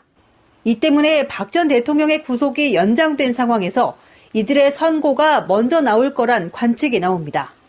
재판부는 지난달 차 씨에 대한 선고를 더 이상 미루기 어렵다며 혐의와 관련한 심리를 조만간 끝내겠다고 밝혀 구속 만기가 임박한 피고인들을 먼저 선고할 가능성을 내비쳤습니다.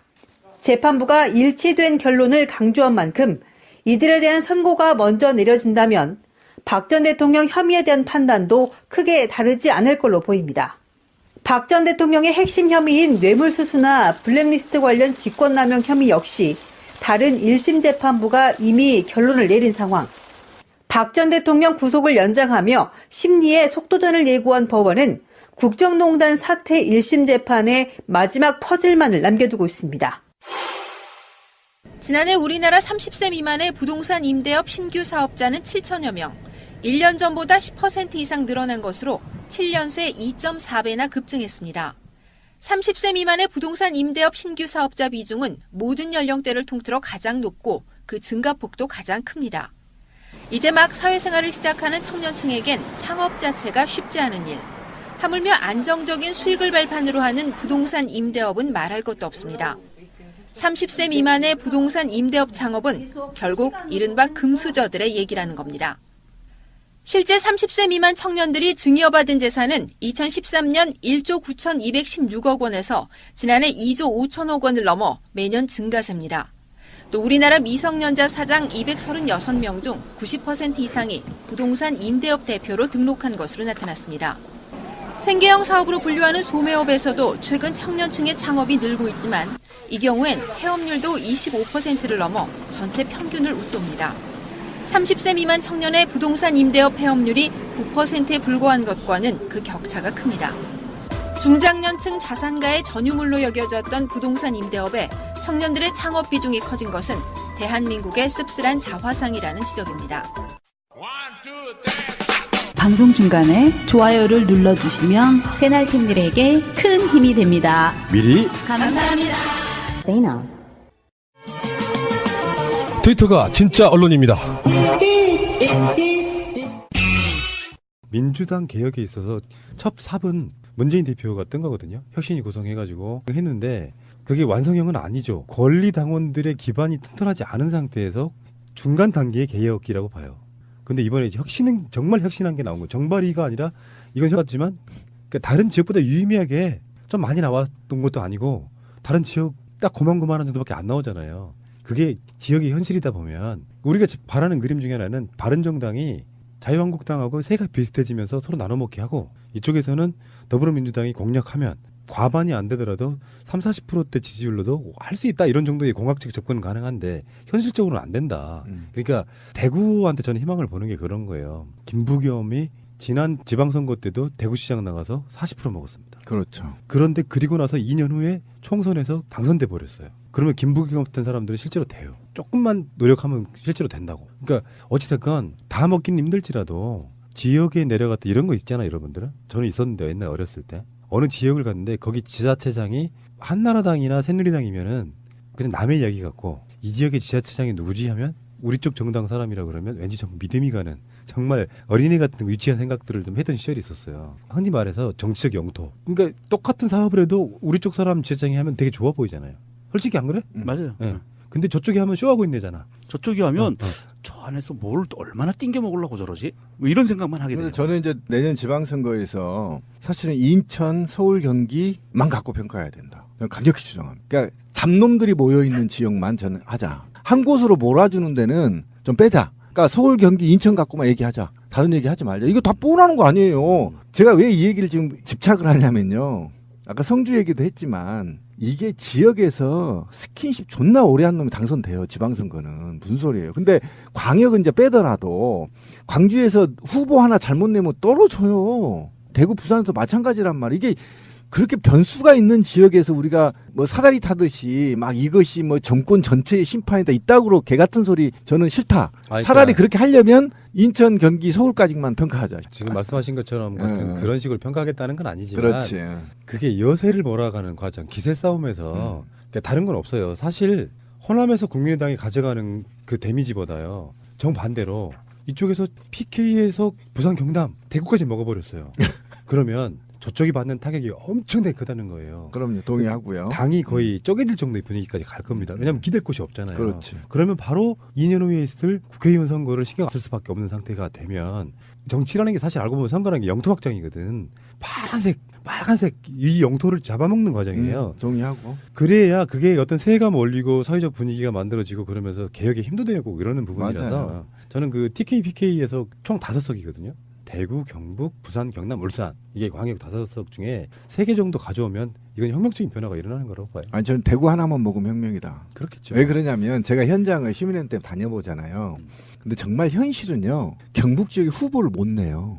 이해 가시죠? 광역은 가능하니까. 그러니까 17개 시도 광역 단위 갖고만 제가 평가를 한다면 동의할 수 있는데요. 제가 예를 들면 경북에 아예 도당이 없어요. 그다음에 후보 자체가 없어요. 없으니까 후보 발굴하기도 어려워요. 지자체장들은. 이런 판에서 어떻게 평가를 얘기할 수 있냐는 겁니다. 그러니까 기초단체장 빼고. 그렇죠. 그러니까 17개만 갖고 얘기하자고 그러면. 그렇죠. 그게 가장 맞죠. 그러면 아마 압승할 가능성도 있어요. 제가 보기에는 한 12에서 13 정도까지는 가져올 수 있지 않을까 싶어요. 자, 근데 오늘 이야기는 지방선거 이야기는 아니었고요. 그러니까 이것이 실제로 이런 어떤 상황들을 통해 가지고 제도화, 시스템화가 된다면 자유한국당 부류도 결국에는 따라하지 않을 수 없는 여당이면서 가장 지지율이 높은 제1당이 선도에 가버리면 정치권의 문화는 바뀐다는. 그리고 성공한 모습을 보였을 때 따라한다는 거죠. 근데 그게 이제 사실 알고 보면 적폐 여러 가지 적폐가 있지만 지역 적폐도 무시 못하거든요. 중앙에서 막 개혁이네 뭐네 뭔 소리가 나고 막 국정원 이야기 해봐야 지방 내려가면 토호들이 갖고 있는 그 국회의원과 연결되어 있는 비리 구조가 또 장난 아니지 않습니까? 토착 비리. 그러니까 우리가 단순하게 지방선거라는 게 선거를 이기는 그 문제가 아니고 지역에 대한 적폐 청산, 개혁 이런 것들이 맞물려 있기 때문에 내년 지방선거는 굉장히 중요하게 바라볼 수밖에 없고 이것들이 문재인 정권의 사실상의 리더십이랄까요? 권능이랄까요? 그러니까 지방선거에 압승을 해버리면 문재인 대통령이 내년에 2년 차잖아. 압승을 해버리면 레임덕이 오지 않는 상태에서 3, 4년을 더 버티는 거고 국회의원 선거 때까지는 가요.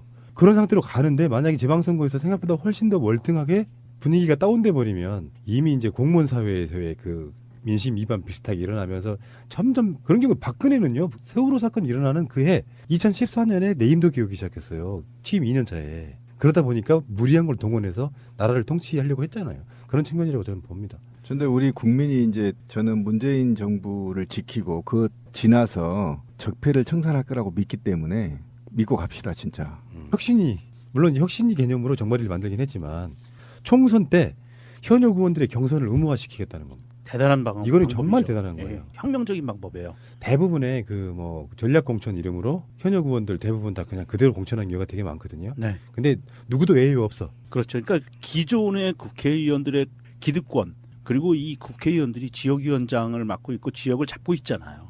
그 기득권을 인정하지 않겠다는 거거든요. 그리고 새로운 인물들이 들어와서 자유롭게 경선해서 정말 뛰어난 인재가 국회의원이 되라라는 이런 의미고요. 전 시간에도 얘기했지만 과연 이러한 시스템이 굳어지면 국민의당에서 들어와서 이길 수 있을까? 경선에서? 그 밑바닥에는 뭐가 있냐면 100만 당원이 모집이 돼야 되는 거고요. 100만 당원이면 한 지역구에 2,000명 정도 된답니다. 그 2,000명들이 다 참여하지는 않겠지만 1,000명만 참여해도 국회의원, 지자체 관련한 모든 출마자들을 자기들이 억색을 가려낼 수가 있어요. 물론 여기에 이제 또 논란이 있습니다. 네, 저도 논란을 지금 지적하려고 그러니까 했어요. 권리당원들의 기존에 갖고 있던 기득권이 강한 사람들이 유리할 수밖에 없지만 그냥 중앙당에서 내리꽂는 것보다는 훨씬 더 혁신적인 거라고 보고 그 사람들이 무슨 뭐 그 지역의 현역 의원이라고 할지라도 그건 받아들여야죠. 그리고 그거에 도전하는 사람들은 4년 동안 열심히 자기가 그 사람들이랑 친분 관계를 유지해서라도 이 민심을 얻어야죠.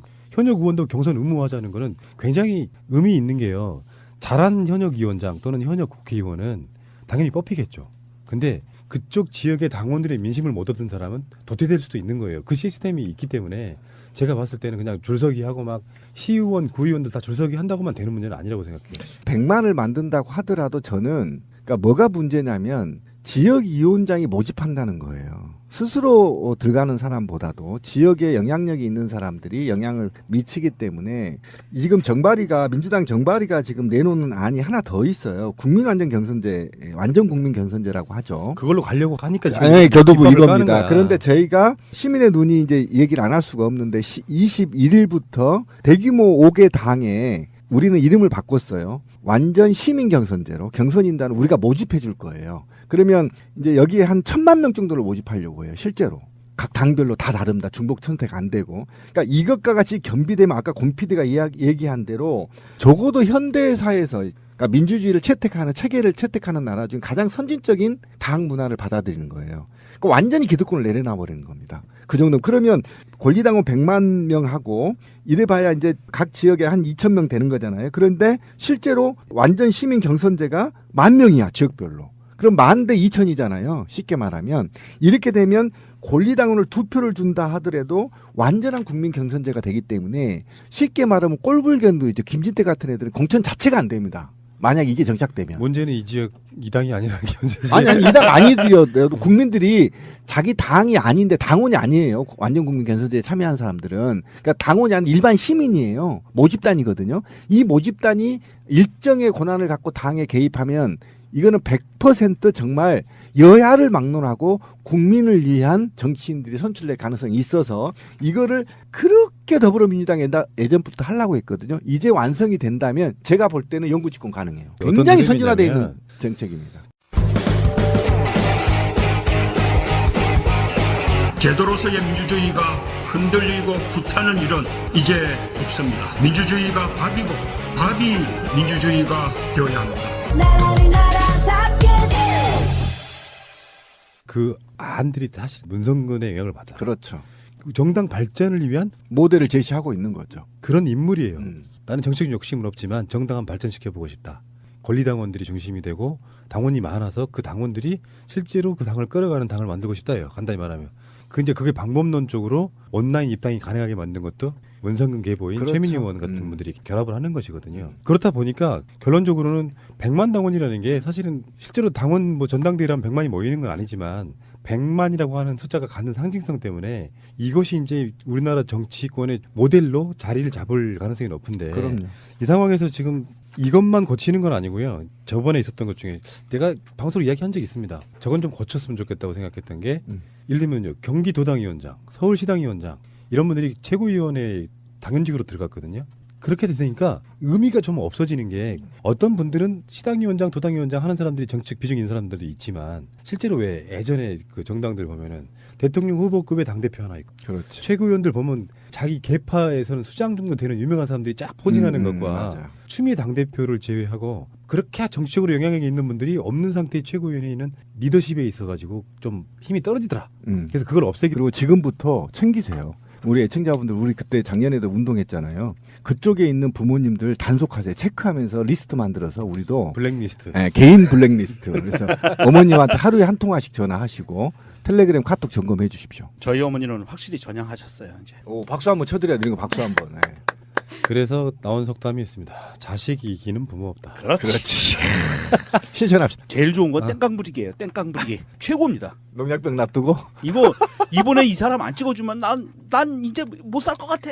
내 새끼들 같이 못 살아. 그리고 땡깡 부리기. 그렇지. 맞습니다. 예. 자식 이기는 부모 없다. 그러면 명심하시기 바랍니다. 새가 날아든다는 여러분들의 하트를 먹고 삽니다. 잊지 않으셨죠? 에피소드 제목을 누르고 플레이가 되면 오른쪽 위에 하트를 꼭 눌러주세요. 오늘도 감사합니다.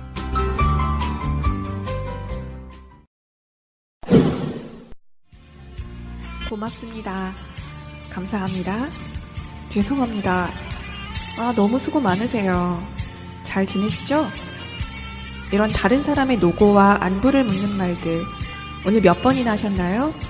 의례적인 인사말이라고 하더라도 사람 사이를 따뜻하게 만들어준 한마디고요. 정말 절실하게 위로가 필요한 사람들에게는 스쳐 지나가는 그 말이 그 사람을 살릴 수도 있습니다. 저도 얼마 전 잘 지내시죠? 이 한마디에 복받쳐 오르는 눈물을 참느라 애썼던 기억이 있는데요. 이런 따뜻한 말을 건네는 습관 우리 새날 청취자분들은 갖고 계시겠죠? KT 승무원은 안전 담당을 할 수 없지만 안전 업무를 안 해서 피해가 발생하면 3년 이하의 징역, 3천만 원 이하의 벌금에 처해집니다. 이러한 모순을 바로잡고자 투쟁하고 있는 저는 KTX 해고 승무원 김승아입니다. 컨셉 없는 자유로운 방송 자갈자갈 시작합니다.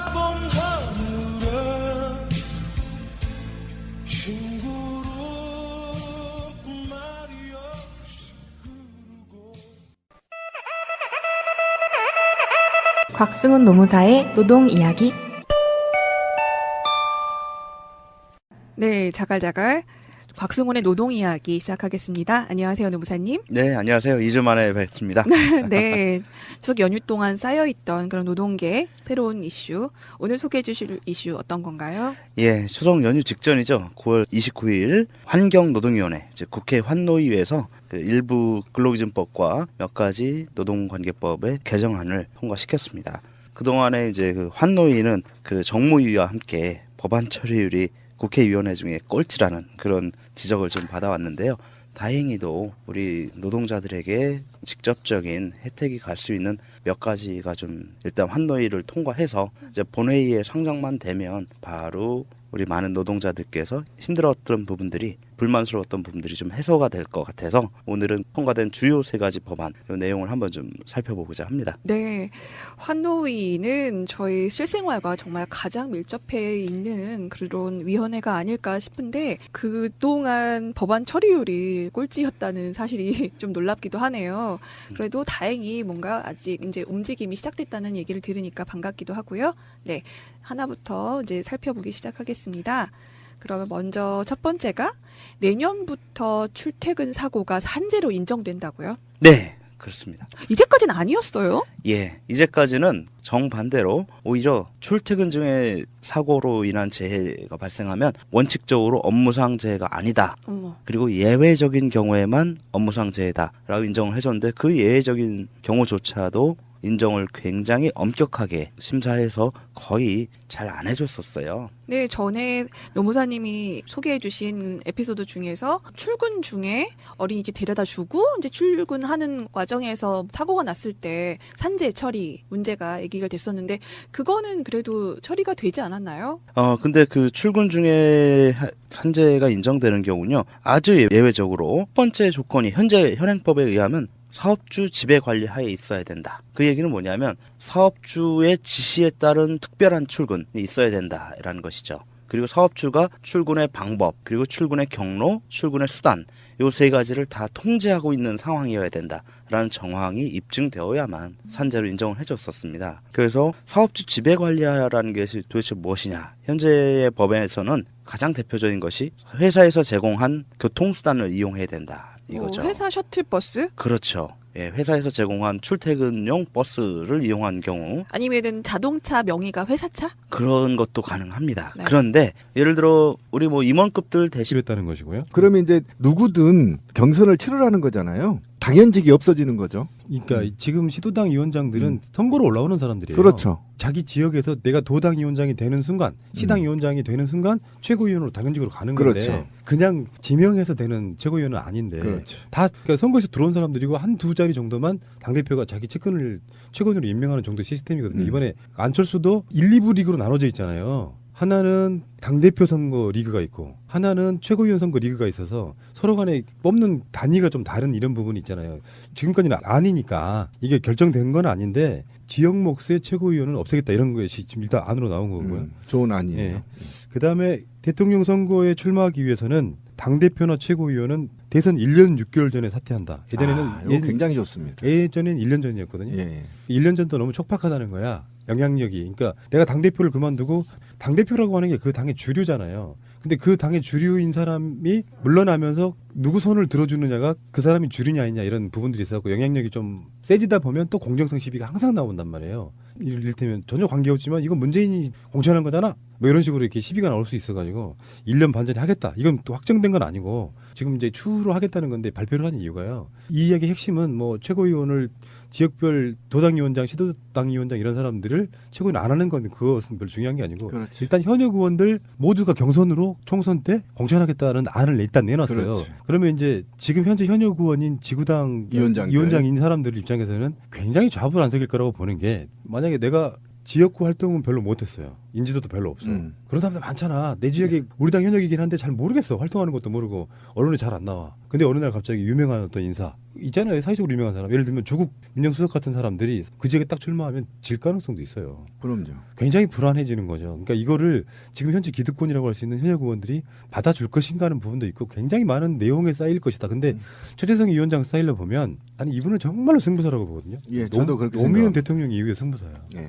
아싸라고 그래서 왜 그 동영상 유명한 동영상이 있습니다. 유튜브에 한번 찾아보시면 되는데 최재성 위원장 나이가 김민석 원장보다 아래예요. 근데 그래요? 네, 국회의장급인 정세균이라든지 그런 분들이 좀 막 5선, 6선 되는 분들 모여 있는 중진위에 가고 폭탄 투척하고 오더라고. 저는 이게 이제 왜 안 받을 수밖에 없냐면 제가 받을 수밖에 아니에요. 네, 받을 수밖에 없냐면 지금 더불어민주당이 매스컴을 안 탔다 하더라도요. 구성 의원들이 굉장히 잘하고 있어요. 솔직히 그렇습니다. 지금 걸러졌어요. 일부.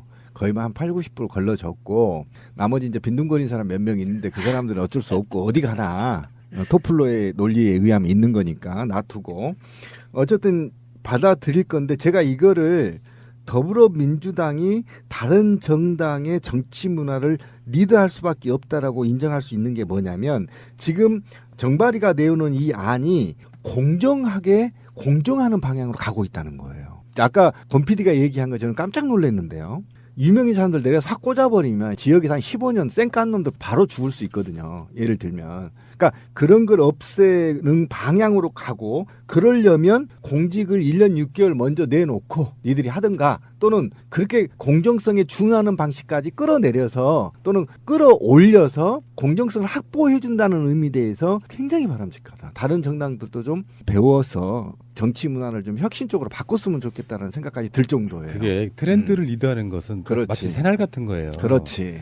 팟캐스트의 트렌드를 리드해 왔지 않습니까? 그 어떤 에피소드를 내는 방식이면 모든 것 다 인정하죠. 심지어는 우리는 광고도 가서 만들어 버려. 근데 그게 좋아 보이면 사람들이 따라하게 돼 있어. 그렇죠. 깔때기를 얹어보니까 되게 막 창피하네. 아니 계속해. 그렇죠, 해줄게. 그러니까 팟캐스트는 낙곰수가 어떤 흥행의 붐을 일으켰지만 트렌드를 끌어가는 건 새날이었다. 그렇지. 죽여주십시오. 내려. 자, 그렇다 치고 어쨌든 더불어민주당이 지금 정당 트렌드를 리드할 수밖에 없어요. 여당이어서가 아니라 지지율은 뭐겠어요? 지지율이란 두 가지가 있다고 봐요. 하나는 그들이 하고 있는 것에 대한 평가, 그리고 하나는 미래에 대한 투자 이런 거거든요. 조금 못해도 여당이 잘해야지. 이것이 지지율에도 반영이 돼 있는 건데 50%가 넘어가면요. 민주주의 국가에서는 공학적으로는 전석 석권입니다. 맞아요. 예. 50%가 넘어가는데 뭘 못하겠어요? 그렇죠. 예. 그들이 좋아하는 다수결의 원칙에 의하면 다 이기는 거야. 물론 지지율이 다시 말씀드리지만 지방선거 때는 우리가 생각하는 거 안 나와요. 우리 맞아요. 생각하는 것보다 훨씬 안 나올 겁니다. 지금은 이제 뭐 홍준표가 말하는 샤이도 있겠지만 우리가 깜짝 놀랐던 거. 박근혜 탄핵에 가장 엄중하던 그 시기에 보궐선거가 하나 있었는데 TK 쪽에 선거 많았잖아요. 그렇죠. 그 당시에 자유한국당이 싹 쓸어버리잖아요. 그리고 이번 대선 때도 보면 가장 깜짝 놀랐던 이건 욕하려고 하는 말 아니에요. 성주분들 우리가 그렇게 공을